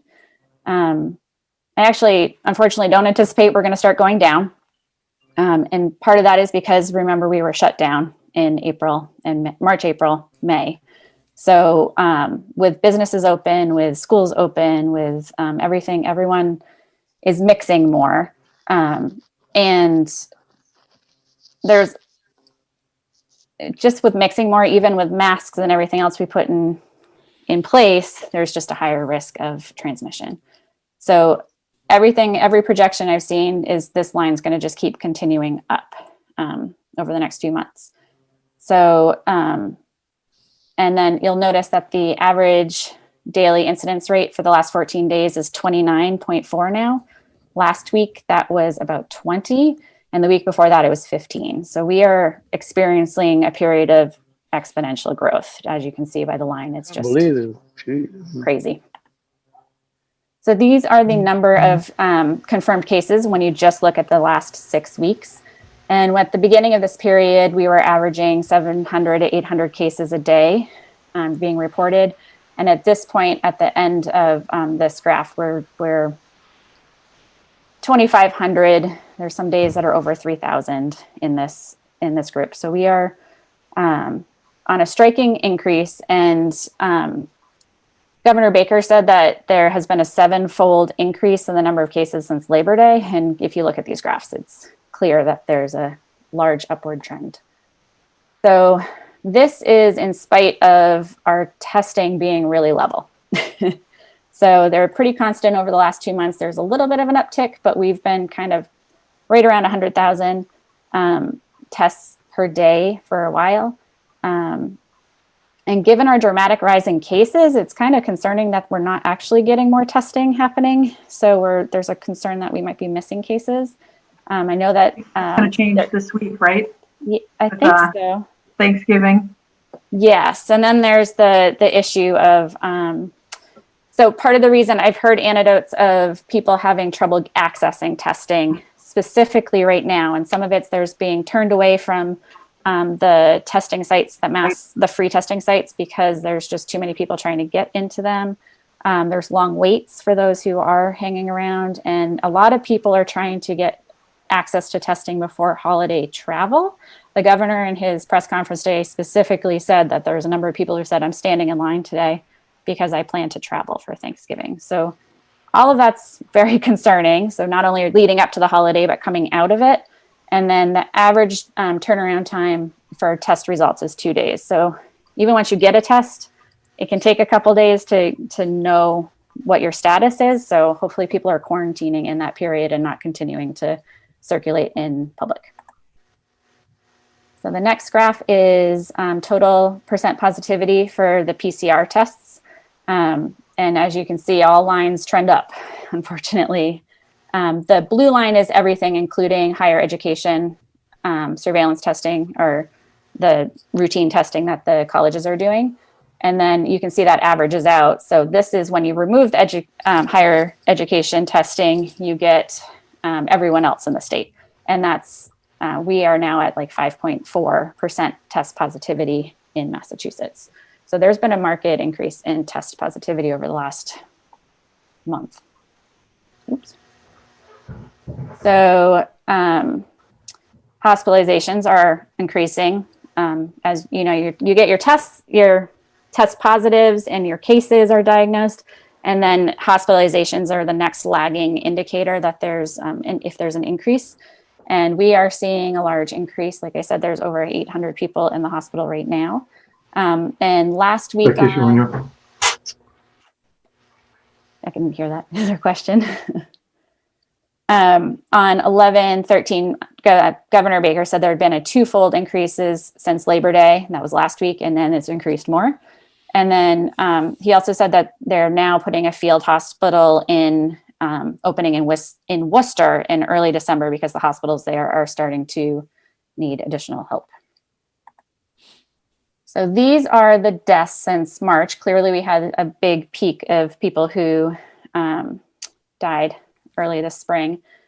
Part of this, you have to remember, is that who could access a test in the spring was driven by people who were really sick and were symptomatic. So we were missing a lot of people in here too. We are just starting to see a slow rise in deaths. This is the last metric that will lag behind. And as I said today, there was, up until today, there had been like 20, 21 deaths reported every day. And today there was 47. And I'm just hoping that's like a lag in reporting and it won't continue at that level. So hopefully we'll see that go down over the next few days.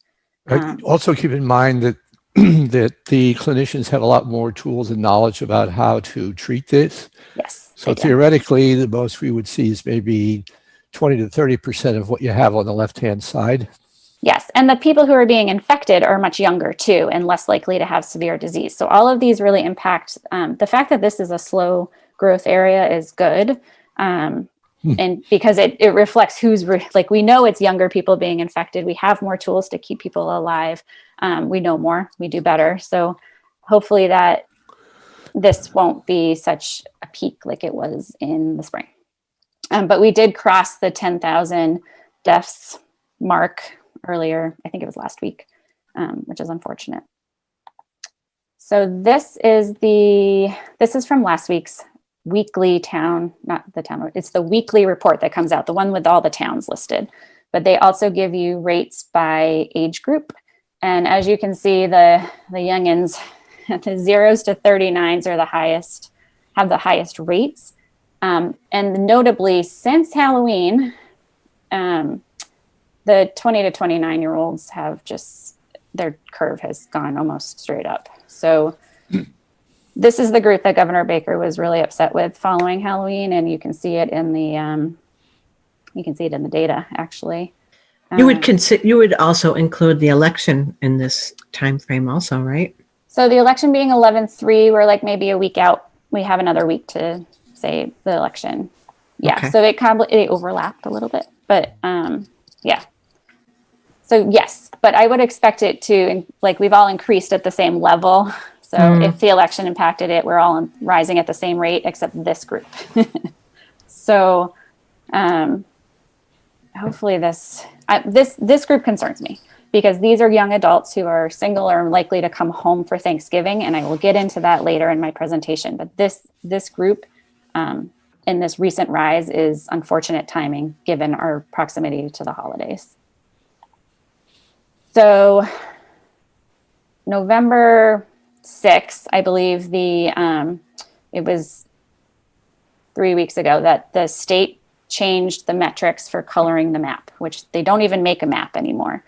So they announced that they were going to change the coloring system and doing it based on the population of a town. And I think we fall under the under 10,000 grouping. We fall in the under 10,000 grouping. And Jim Gareffi tried to find out for me, but he doesn't have an official source that tells him either. But when I do algebra and I do back calculate our population, we fall in the under 10,000. So from here on out, I'm assuming we are in this group unless someone informs me otherwise.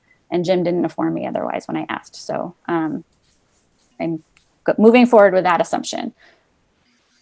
So we are now, our weekly, when they put out the data every week by town, we need to look at number of cases only. So let me go back if I can. I can't, of course. So I'll just pull it up. So we, gray for us is less than 10. It's actually right here. So less than 10 or less fewer cases. Green for us is 10 to 15 cases. Yellow is 16 to 25, and above 25 is red. So that's where our thresholds lie now. So this is Jim's Maven little sneak peek that he does, his snapshot that he's been reporting. He's reported it to us, or to you guys, for 4 weeks now. And I graphed it with the new colors here. And so the last 4 weeks, we've been kind of bouncing between 12 cases and 19 cases. So we had 12, we had 19, we came back down to 13. And now the email that was shared with me said we had 16 cases this week. So hopefully we keep bouncing.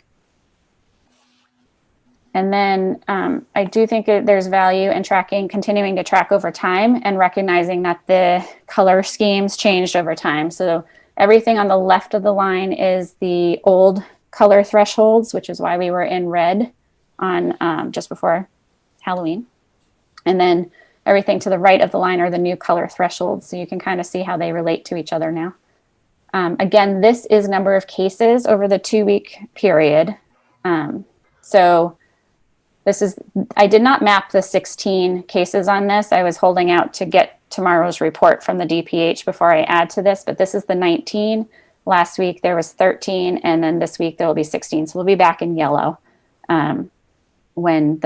assuming that Jim got in there at the right time to give us a good snapshot. Katrina, Jim, in our notes for this week, Jim said that we had 11 cases for the week.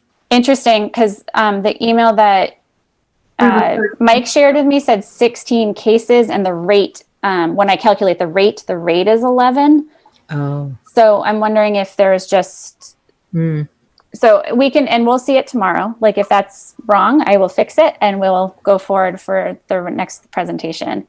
So whatever the state comes out with tomorrow, we'll correct. But if it's 16 cases, then the average daily incidence rate is 11. So those two numbers make sense. I don't know what he has in your notes.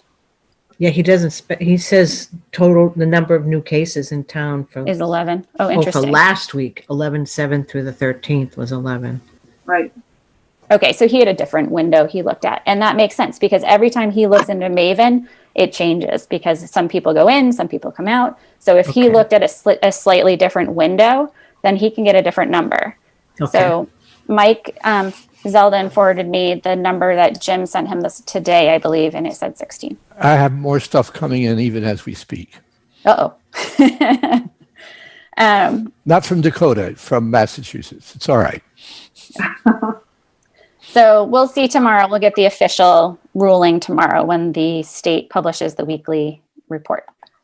So these numbers in this table, I remember how I used to give you my method slides and ran through them quickly. I've done them a number of times with you, and I'm happy to add them back in, but I was trying to shorten my presentation. So these are when I take the number of cases and calculate the average daily incidence rates. And These numbers come from the weekly report. So the last time the report was published was last Thursday. So these numbers are from November 12th. They've already changed. So we're just giving you the snapshot from last week and when I do this. But so Littleton had 13 cases last week. Our rate was 9.6. We were higher compared to the prior 2 weeks, even though we were classified green. So that just has to deal with the new thresholds that were being assigned. But you can see that everywhere we're looking, the state, the county, 495, surrounding communities, everything was trending higher in terms of average daily case incidence rate. And when you graph it, you can see there's a marked increase actually across the board. And then Littleton actually came back down. So this week, this is the rate. So we would be about 11. So our mark will be right where my cursor is. So we'll come up, but not as far as we were 2 weeks ago, which is great. We're hoping that we kind of bounce and wave in this little, between green and yellow at this point for a while. And that has to do with how good everyone is about adhering to the guidelines. So masking, distance, not socializing inside, things like that. So this, you'll remember the bowl of spaghetti, which is all of the towns that surround Littleton. This is based on last week's Massachusetts weekly report.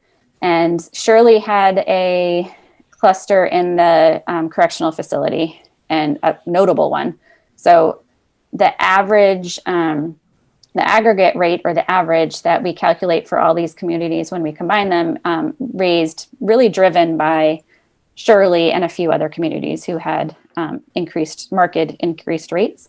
But Littleton came down and was meeting the average. So we'll have to see tomorrow how we look in comparison to the rest of the communities around us. But it is notable that a number of more communities are now above and kind of rising. So this rise was related to kind of a rise in our area.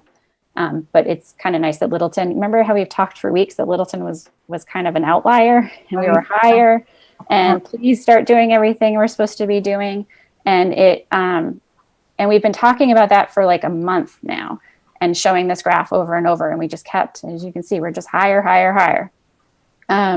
So it would take, 2 to 3 weeks of behaviors changing to show up in the data. So if this downturn and a little bit of an upturn, but didn't return to where it was, if we can take a few weeks and just kind of, oscillate right at this line, I think some of this could be because people are doing better in Littleton. And I want to applaud everyone who's made a change and is wearing a mask all the time, who's not socializing inside, who's keeping their distance. If people keep that up, then we can keep our rates dampened. And if we don't, especially next week in the holiday, then we can just start rising again. Katrina, could you tell me, next to the Shirley line, which almost goes straight up, there seems to be that one. That was Bolton? Yep. Okay. Just out of curiosity, was that a cluster event? To your knowledge? So the state, one second. The state and the weekly report used to put asterisks next to everyone's name who had a cluster event, and they didn't do it last week, which was a little hard to know. Okay. I only knew about MCI because of what Jim sent you. So I don't know about Shirley. No, the reason I'm asking this, if you run these, all I'm trying to say is that this is a sign of a cluster. If you run these through an AI system and ask questions from deep learning from other towns and cities, when you see, bumping along sort of stochastically flipping around, and all of a sudden, wham, you take off, that's a cluster. Yeah, I would assume there's something happening. It could be a family cluster. It could It does it. Yeah. And this is Bolton's so small that it very well could be a household cluster. All you need, yes, and could happen to Littleton, is what I'm saying. It definitely can. That would tell us whether or not people are really adhering to the rules about how many people in the household, having only people in the household to dinner, not having visitors, even if they are relatives, et cetera, et cetera, et cetera, et cetera. Okay. Yep, that's a good point. So we'll see how this looks tomorrow when we add another week of data. Yeah. So This is from last week's weekly report as well. This is the test positivity. Littleton has consistently had between 750 and 850 tests weekly. We're just like, that's the number of tests that Littleton gets. This week, we actually had lower, or last Thursday, we had lower test positivity. It was 1.7. We actually had a large drop, which was great. But everywhere else is either like stable, like the areas directly around us were stable, and everywhere else was trending higher. And the state itself was trending much higher at that point, and we've seen it double since then, so concerning.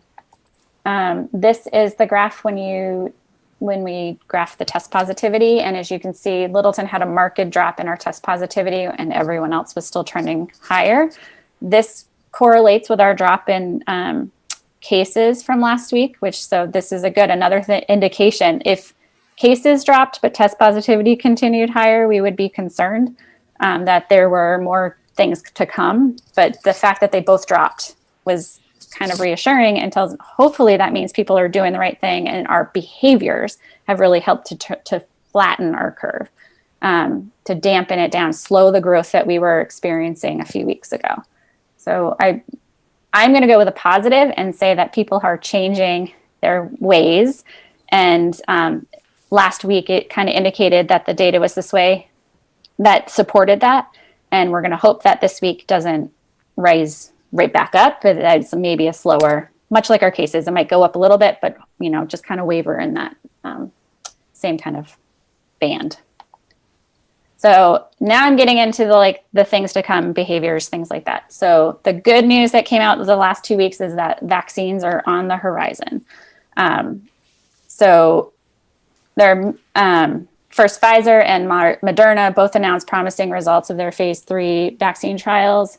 In their press releases, they gave out efficacy estimates of 95%, which would be amazing.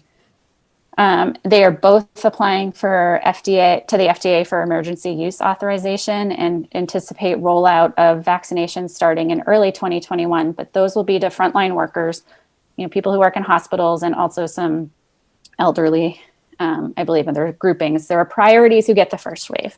And so the average American probably won't have access to a vaccine until mid to late 2021 is what I'm hearing. But the good news is we just got to get there. They're coming. The other thing that came out is research, and the CDC changed their guidance on masks. So while we wait for vaccines, we have to use every tool at our disposal to slow the spread of COVID. And masks are one of the least expensive and easiest things to just use all the time. And the evidence has been mounting that they're valuable in a community-wide level and an individual level to help protect our health and slow the spread of COVID. And the CDC finally updated their scientific brief to say that masks protect others and they protect you. And the reference list of that brief is actually longer than the write-up itself, which is pretty amazing. So masks, just to summarize, masks actually help reduce the number of droplets in the environment. So if everyone's wearing a mask, there's just fewer virus in our rooms that we're sharing. And then they protect the individual wearer because they filter the air coming back in, and the fewer virus droplets that you inhale, the less severe your COVID reaction, the less likely you are to have severe disease that would need hospitalization or lead to death. So we're in for some tough months ahead as we wait for the vaccines, but wearing a mask is a small thing you can choose to do that could give you some protection while we're waiting. And just as a reminder, the Massachusetts has a mask order that requires all people aged 5 and older to wear a mask when in public, indoors or outdoors, and that they specify in the mask order that face coverings are required when you're in a vehicle with someone else who's not in your household. And I specifically call this out because I've just been observing, in the school pickup lines or when you drive around town, and I've noticed, there's the high schoolers jumping in cars and taking off their mask and they're going to wherever they need to go, or, kids are getting picked up by someone else's parent because it's nice to have a partner who can help you shuttle the kids around. But as soon as the kids get in, they're whipping their masks off, even though they're not siblings. So it's really great if you're around someone who's not in your household, just have them wear the mask for the trip a little bit longer, and it will be, you'll protect everyone in the car. Opening the windows helps too. Karina, you gave us permission to use that slide, or is that just on is that on the DPH website? You can use it. I did get it off the DPH website, the image. Yeah. Yep. I'd like to see it on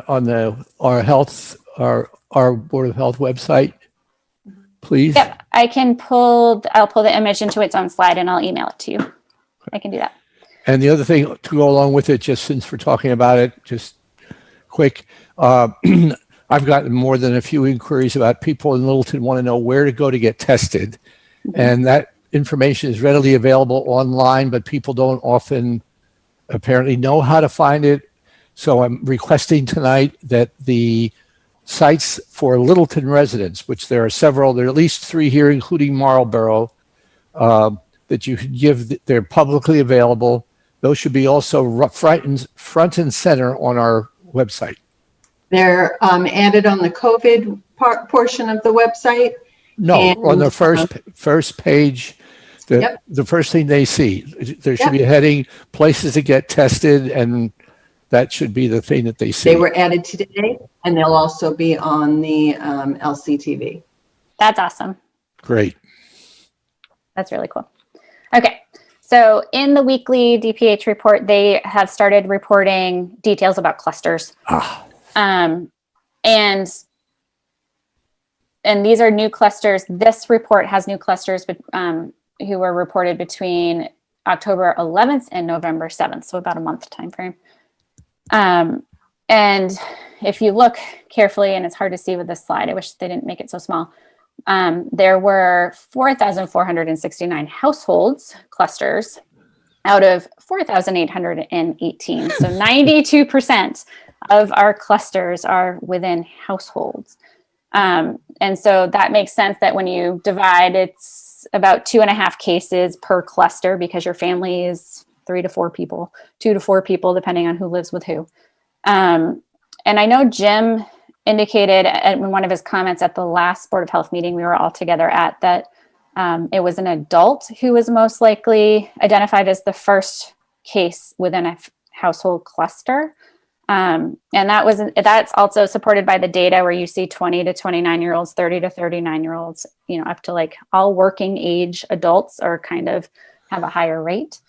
And I did see today that Boston's new contact tracing things were indicating that workplaces are among the leading sites that people are becoming exposed at. So people, when they go to work, get kind of comfortable around their coworkers and let down their guard. It's time to start really watching our behaviors when we're in our workplaces and in public again, because we don't want to be the adult who brings it home to our family and then kids can't go to school and things like that.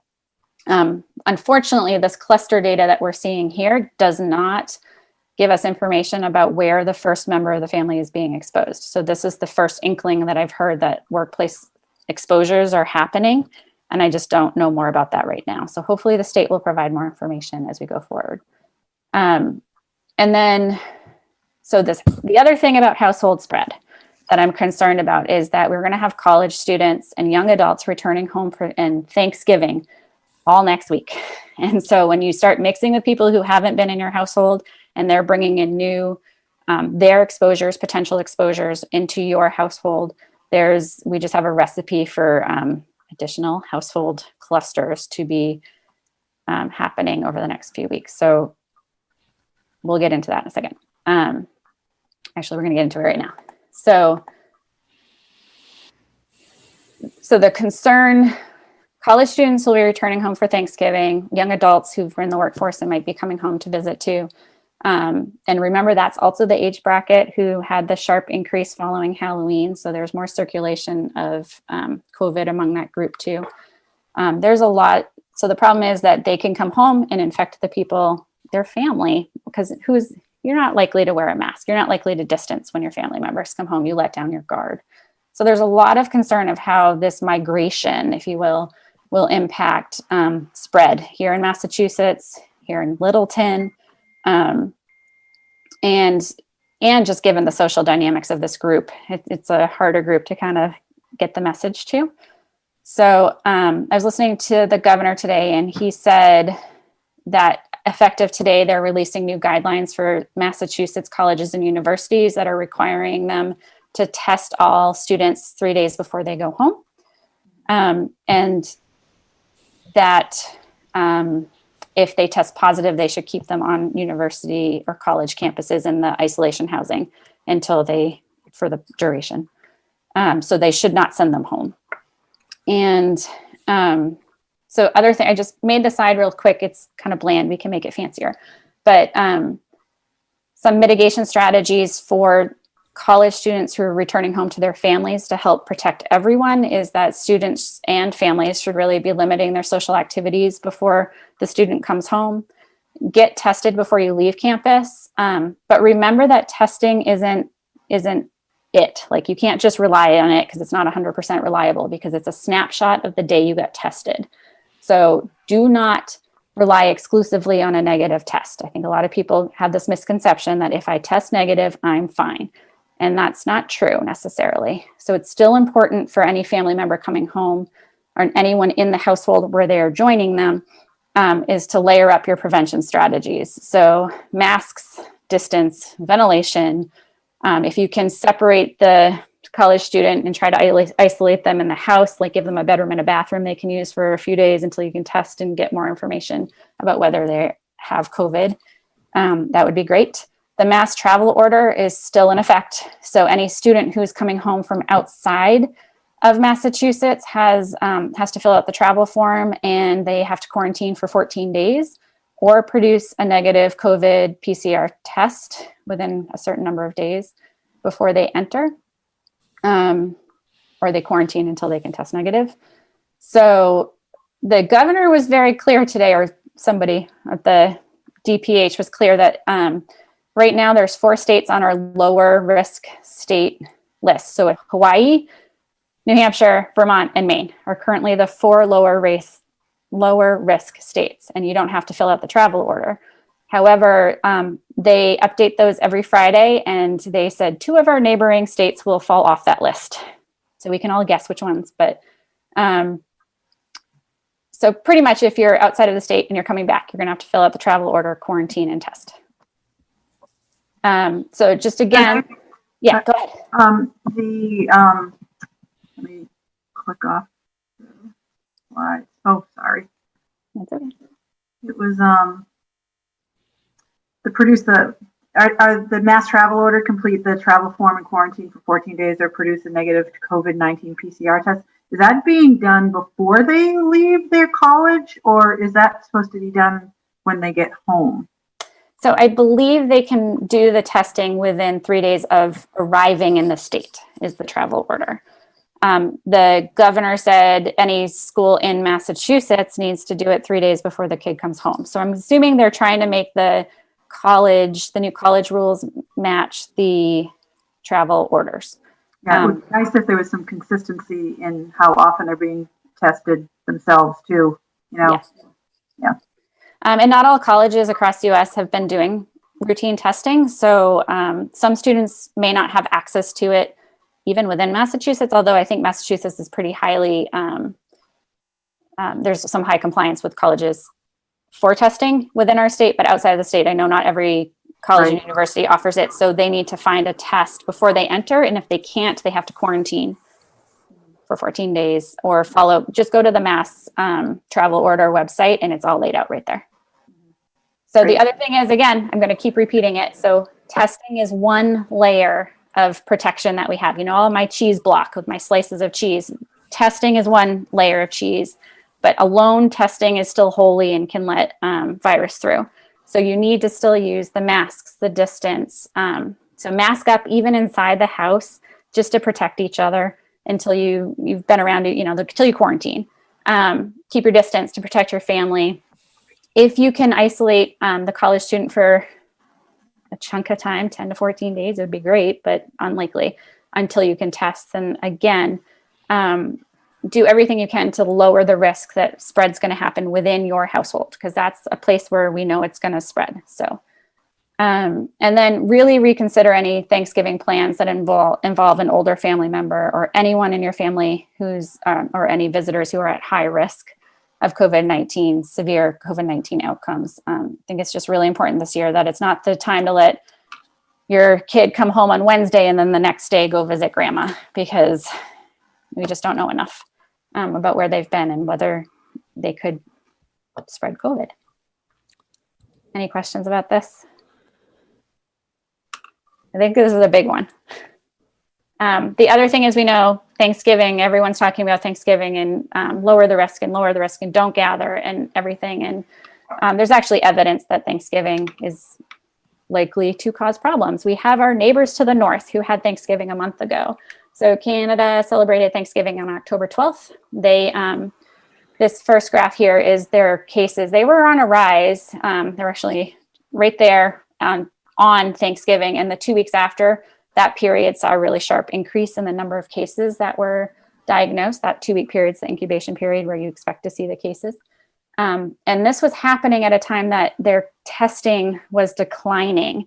Canada was having trouble accessing accessing tests, and they changed their policy that only symptomatic individuals could get tested. So the fact that they had more cases diagnosed despite less testing availability indicates there was explosive growth, and their contact tracing efforts indicated that Thanksgiving was directly related to the spread of COVID.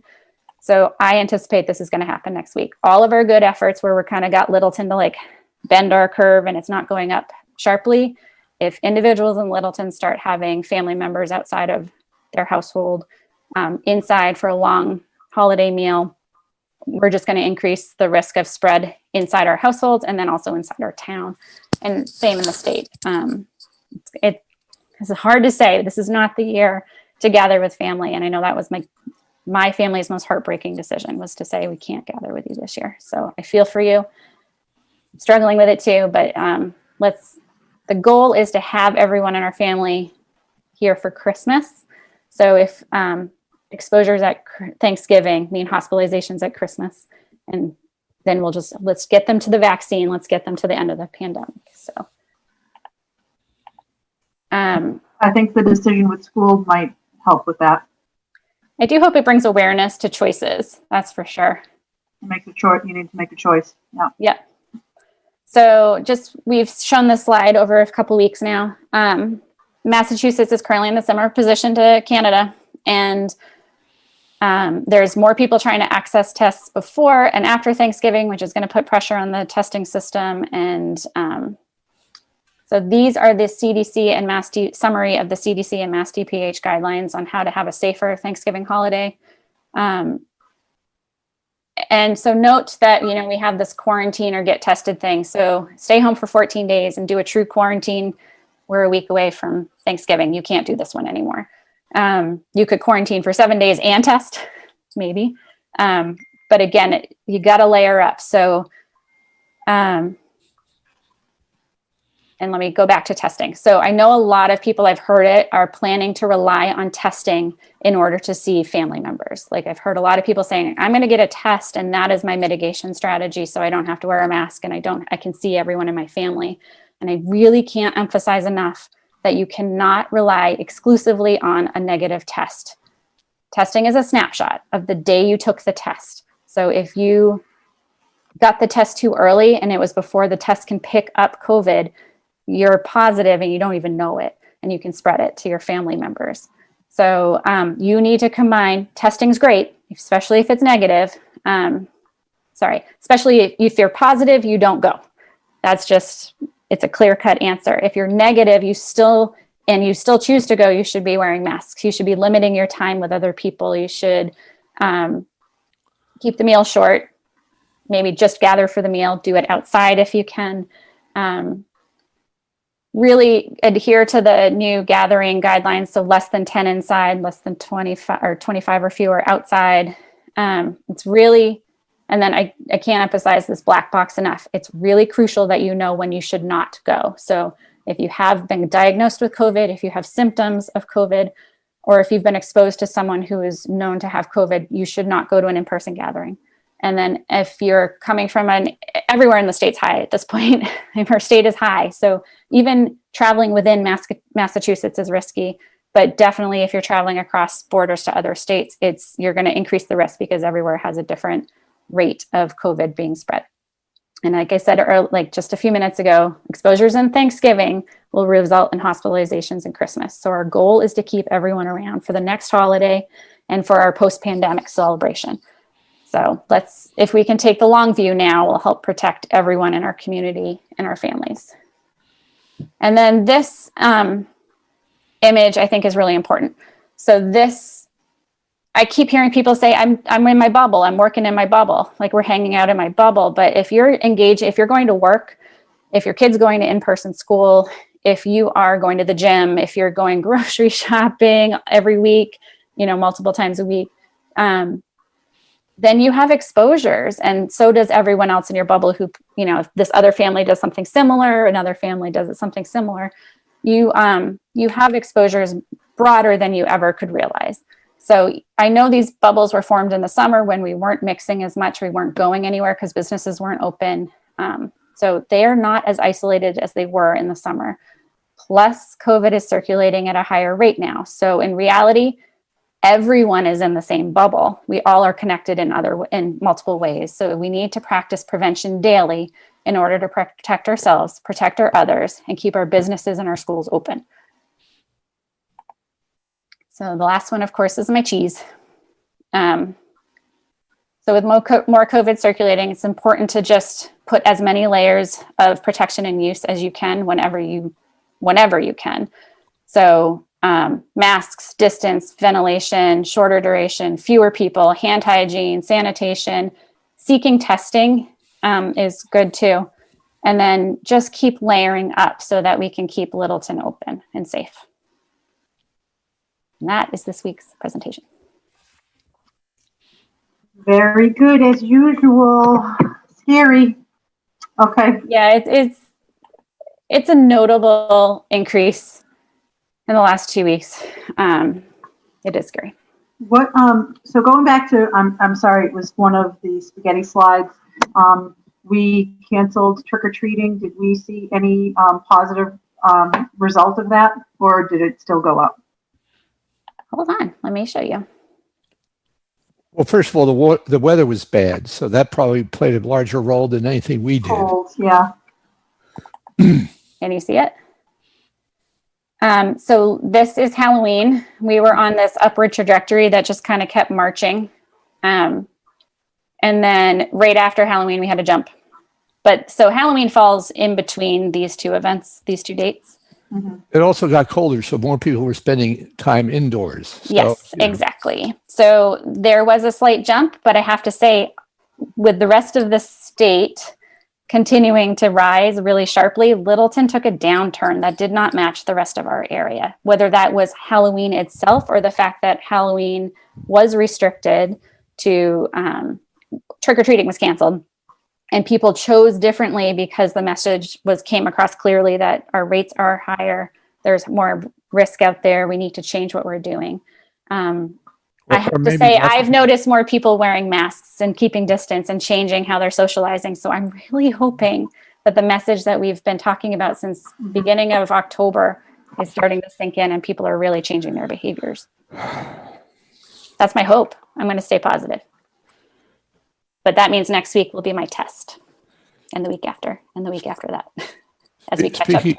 Speaking of hope, is there any chance that we're going to see some signs around town, like in the common, big ones, for masking and distancing? Yes. We were gonna talk about that. I was going to talk about that later in member comments. But Cindy Napoli and I have been talking. We're going to have a mask up 01460 banner across the road at the post office, on the fence at the transfer station.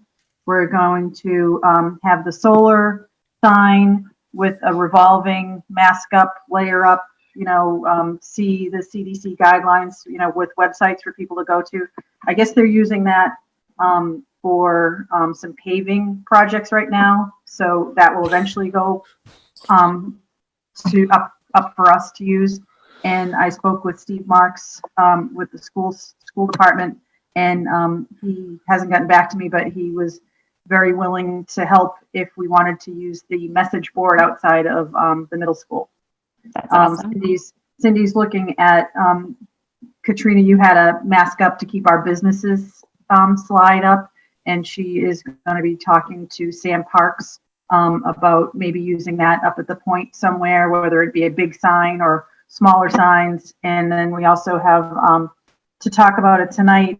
Mike, you wrote something that we are going to try and get into the light and water ASAP and get that in the bills, either as a flyer or on the back of the bill. So we're trying to cover all those bases.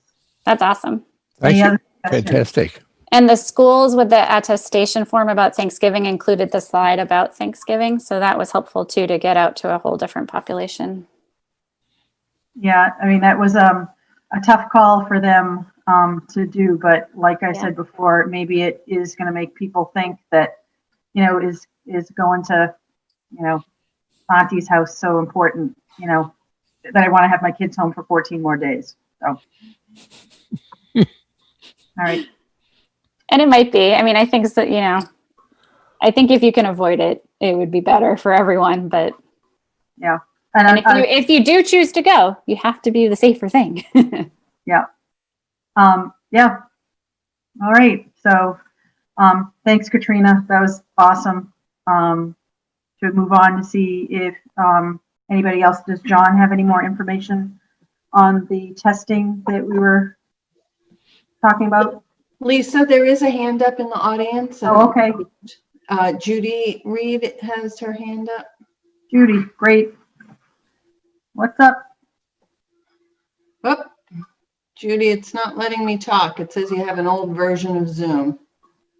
Let's see. Give her a second. I popped her on as a panelist. You have an old version of Zoom. Oh, thank you. I will update that quickly, I hope. So hopefully you can hear me.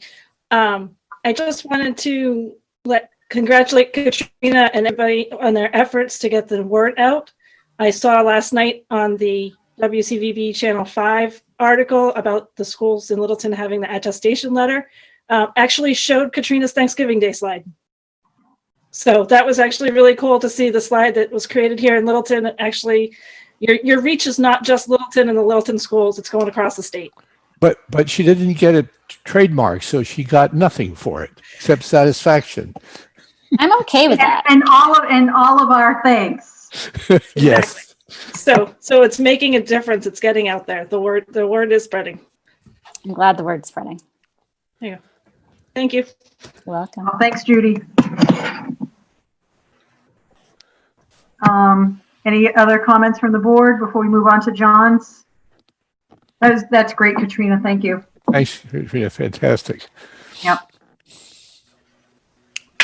Tomorrow's the real test, so fingers crossed. Yeah. You gave me that symbol 10 minutes ago. Hello? You gave me that symbol 10 minutes ago. Hello? Can you hear me? Yep. Is that your little one, John? Yeah, that is. So I don't have any slides prepared for this evening. So last week we met with Jesse Bohm from Wellesley.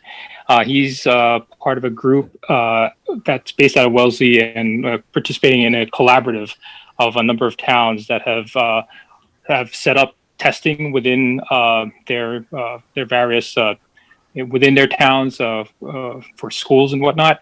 And so we had the opportunity to talk with him and also to sit in a group collaborative meeting to hear feedback from 6 other towns, Revere, Chelsea, Watertown, Somerville, Brookline, and Wellesley, to hear the status of what their testing their ongoing testing within the schools, and in the case of Revere and Chelsea, is in the process of setting things up.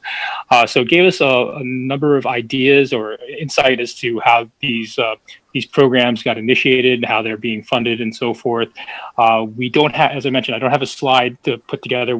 Kevin, Corey, and I took notes, and we're trying to compile everything. So we'll try and put something together that we can share with the board, hopefully for the next meeting. Okay. Did you guys get a chance to attend the school committee? Maybe Kevin, the school committee meeting, what they said. Mike was on our meeting last time, and he said there was a woman that understood a little bit more about the that DESI program for testing. So we spoke with Snow last week, and sorry. she gave us what they applied for. They submitted their interest in participating in that program. So, to my knowledge, I don't know if the towns have been selected for this rollout program, because I guess it was announced today that they were going to do some sort of testing within the schools just for symptomatic students. So it's unclear whether or not Littleton will be one of the participating towns. The latest posting, Littleton was not chosen. The posting went up. No big surprise. Okay, but we did speak with Lynn Snow about her, I guess, what she submitted for that. Are you working with her at all, John? We've been in contact with her, but at this point, we're just in correspondence. That's about it. Mm-hmm. All right. So, Mike, I don't know if we should talk. I guess it would be better just to put something together for the next meeting. I think it would be better for the next meeting. We should go and just a reminder that particular project that was just mentioned is what I call after the fact. It's basically exactly what the state's doing at the moment. If you have the symptoms, we'll test you, and that's probably not what we're after. Anyway, Mike and Kevin and John, do you think that this is something that you guys should primarily talk with the school committee about? Yep, it's our next stop. Okay, all right, great. And Kevin or Corey, do you guys have anything else to add? This is Kevin. Nope. Kevin Baker and I, Kevin Squared, had a meeting with Michael Hugo. It was a very good meeting, and hopefully we'll be able to foster a little more relationship with Michael himself and in the areas that he can influence a little bit. We did put a presentation together. Excuse me, can you tell us who is Mr. Hugo? He's in charge, correct me if I'm wrong, Kevin Baker, but he's in charge of the Massachusetts Department of Health Board. He's the head of governmental affairs for the Massachusetts Association of Health Boards. Okay. So he has hopefully some contacts that we may be able to use to try to influence the state. There was an announcement today that a request for requirements, I guess, an RFR, was put out there by the state to talk about contact tracing exposure notification apps, and we'll see where that goes. But that's a good step forward. The specific RFR, I haven't downloaded it yet. I'll reach out to one of my colleagues and see if we can get a copy of it. Basically, it's for a university and not-for-profit or something else to try to look for developing one of these apps and moving it forward. Okay, great. Questions? Comments?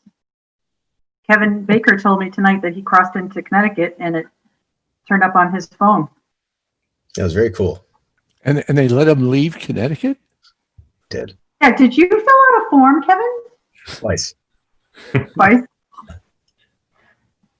All right. Great. All right. Thanks for doing that, guys. Nice. All right. Thanks for the update. And we're going to move on to correspondence now. So we've got a couple of things. I don't know, Janet, do we need to discuss about the chemical treatment of conservation, or they're not here, or is anybody here tonight to talk about that correspondence? I don't see anybody in the audience. Okay. There's one letter, I think, about the mask wearing in Littleton by a resident. And she lists a lot of people seeing, walking around her residence, I think is on King Street. And I'm not sure if this came before or after the new mask wearing suggestions were made by the governor, but she lists a whole lot of people that weren't wearing masks. So I think it's not, we can't track these people down. We don't know their names. It's kind of random, but we're hoping that with all the new signage and the new recommendations from the state that people are at least carrying their masks with them. But to the woman that wrote the list, this is not something that's going to be easily enforced just randomly like this. So just hope that, like I said, with all the new signage, and the numbers going out, that people that are walking will at least have a mask with them. So did you guys all get to read that letter? No. Yeah. All right. Anybody else have any correspondence that they want to bring up? So we'll go on to member comments. Do you guys want me to? We sent you had Janet send you the statement that Mike wrote that we're contemplating putting into the light and water. Did you guys get a chance to read that? And Louise, I thought it was great. I thought it was great too, but you said there were some typos, Louise. I didn't catch any. Oh, speaking of typos, one of the critics of our website, which has information on it about what the information currently on it about COVID, apparently Massachusetts is misspelled over and over again. Ah. So I'm just saying that it happens. Of course, Mike. And I wish one of you would take a vicious pen to the document that I put in there, because I detected a sort of quality of repetition in it. There are a couple of times where I repeat the same thing, and I want to make sure it's not totally boring so it turns everybody off quickly. So I'm hoping either that one of you take a pen and just go through it one more time, even if you don't like it, just to make sure it doesn't repetitious. So are you guys both all under agreement that basically the message is okay, and that we can do a little bit of edit? I can do a little bit of editing with Janet so that we can get this to light and water as soon as possible. I'd agree. I'm fine with that. Sort of like visual, visuals we can put in there to help send the message. Yeah, I don't know. I don't know what kind of. I haven't talked to anybody about what it's going to look like, and I think I want to get it out as soon as possible. So I don't want to. We've got visuals on TV. Want to get because of the billing cycle. They said let's get this to them as soon as possible. It's also more of a low tech as opposed to some of the higher tech stuff that we're doing. So with websites and TVs. So if it's all right with you guys, we'll just I'll get this off to Janet, and we'll edit it a little bit ruthlessly, and then get it off to light and water. I second the motion to get it briefer and send it off as soon as possible. All right. Okay. I don't think we need a motion, but we're good. Thank you. Thanks, Mike. Thank you. So anybody else have any member comments at all? Oh, sorry, Janet, somebody's on. I'm sorry, yes. Dave would like to raise his hand. Dave from LCTV would like to make a comment. Sure, Dave. So it's more of a public comment, but can you hear me okay? Yep. Can you just wait 1 second? Sure. Any other member comments before we go to public comments? I just had one brief one. Sure, Kevin. I wanted to applaud Dr. Clinchy and Mr. Fontanella for making a tough decision to implement the strategy they're implementing following the Thanksgiving break. And they looked really, Mr. Fontanella looked great on the news. I'm going to have to find it. Do you think it's on YouTube or you think it's still on the TV tonight? Yeah, it's probably on the 10 o'clock. Hey, Dave, is that something that you guys can put on LCTV? Mr. Fontanella and Mr. Clunchy's, Dr. Clunchy's, were they interviewed, Kevin? Mr. Fontanella was, but it was basically just about Littleton and the strategy returning back from Thanksgiving. Was this on one of the stations? CVB, GBH. I think you need to get permission from them to replay it. Probably. Maybe Judy knows. Maybe that's why she's here. Yeah, we don't have the rights to replay that. You can find it on WCVB's website, though. Yes, you can certainly find it there. As far as if you wanted to watch it, there is a link to WCVB.com, and they'll have the article there. But we don't have the rights to replay. Mm-hmm. Do you think that do you think that the letter is enough for people? Or, I mean, Well, weren't you talking about the blinky signs also? no, I was just talking about the letter that the school committee sent, that the school sent. I guess parents received it. Is it something that somehow we can get on LCTV, or just the recommendation and the warning? Fontanella grants another interview, Judy? I don't know. I can talk to them tomorrow if they want to do a quick PSA to say whatever they wanted to discuss. Yeah, if they think it's worthwhile, it might be something that you want to put up there. Okay, sounds great. Thank you. All right, Dave, did you have no more member comments? So we'll go on to public comments. Oh, you know what? I have a quick comment too. I talked to Jim today, and I think one of the correspondence that we got from a resident was about Market Basket, and he says he's going to go talk to Market Basket. I think it would probably be, even though it's taking a step backwards, I think it might be, and I don't know if it's going to happen this week. It probably should happen this week, but to have the one entrance, go back to one entrance with limited capacity. You know, I know going into a food holiday is not the date, is not the time to really, but one of the cars, you know, it's just another place where people are going and spending a lot of time there. So Jim said that we can do it. I don't know if we need to take a vote or something like that, but I'm all in favor of it. So should we just let him do it if he thinks it's. I'm in favor of the distancing, so whatever. Okay. All right. Yep. All right. Okay. Last time. Okay, Dave, go ahead. Sorry. Public comment. Public comment. In terms of mask wearing, I've been to the transfer station twice since the outdoor mask requirement came in, and I'd say less than 50% of the people at the transfer station are wearing masks. And some of them are walking closer than 6 feet to other people not in their household. So maybe increased signage or something.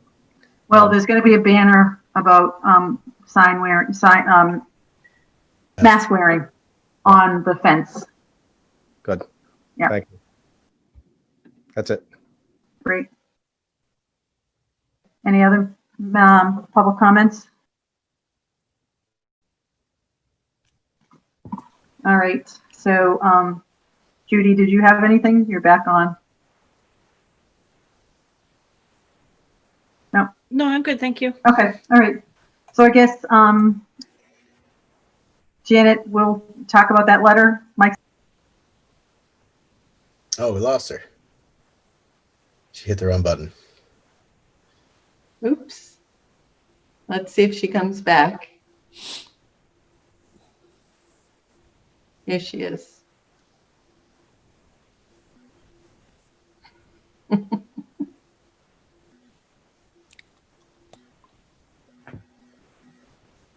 Should I make a motion that we adjourn? Yes. Oh, I just want to confirm that that you are holding a meeting next Wednesday at 3 p.m. so that will be, yes, I have that down. Jim will be here. Jim said he can attend that meeting. Yes. And we have no agenda items. Janet? We do not. You told me to leave it as a COVID. Okay. Do you guys think that that's okay? I mean, especially with Katrina saying tomorrow, well, that will be before Thanksgiving, but she says tomorrow's numbers will be very telling as to how we're trending. You can certainly decide to cancel it, next Monday. If I can touch base with you on Monday before I send out the agenda, if you're on the fence. Well, would Katrina be, she's off right now. Would she be able to be there? On Wednesday? Yeah. I don't. All right. Let's leave it. And if anything comes up, we can cancel by Monday. Yeah. I mean, what does everybody else think? That's what do you think we need to meet next Wednesday? I think we just got to hold it and decide by Monday, before closing business. And that sound okay to everybody? Especially if Katrina can be there, or if you can't be there, we'll have. And very frankly, it wouldn't mean anything whether we're going up or down. We won't know where we were until December. Right. Yeah. So it's not.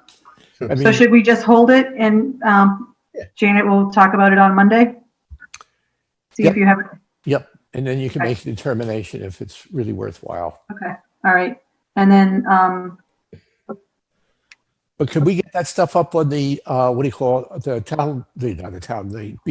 Board of Health website, the material, make sure that place for testing and. It is. It was put on today. I spoke with Nancy in IT and Joe and was told Nancy put it up. Mike, I shared the mass DPH testing information with Janet, and they put that up today. Okay, but if you do a Google, I'm just saying, if you do a Google search, say COVID testing near me, it'll pop up a site in Westford as well as in Littleton. And I'm just saying that give residents as much information publicly available, so they could at least, if they get a script from their physician, they know where to go with it. Okay. Because very often you can't get, depending on where you go, what kind of test, you can't get tested unless the doctor has said to you, you need it. So do you have so not DPH? No, I mean, I have nothing against them. It's just they're not comprehensive. They're not, it doesn't drop right in front of the eye of the observer when they hit our site. Okay. In other words, you never even, except for the word COVID is on the right-hand corner, you never know that anything's going on. Okay, and the what do you call it? The cheesecake, the cheese thing. But for practical things like I want to get tested, where do I go? Marlboro? Okay. Well, that's not the only place you could go. There are 3 others at least. Janet, who do we talk to about that? Just you can just put the links up, can't you? No, Joe is doing all of the COVID links, but I will double. Who is Joe? Acting town administrator. I'm getting a text that it says it is on the homepage. That's what I said. Okay, do you have the site in Westford? Is it on the homepage? I'll have to get off the computer and look at it.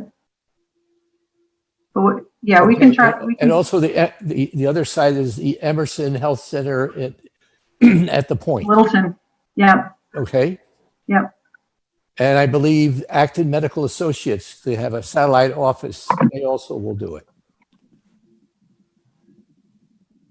I don't see the testing sites on here, but there's compiled information. It's got to be something that does not require, gee, how do I put a screen up on a Zoom thing? It's got to be very low tech. Yeah. Kevin, underneath the Thanksgiving slide is a sentence that says, click here for testing sites.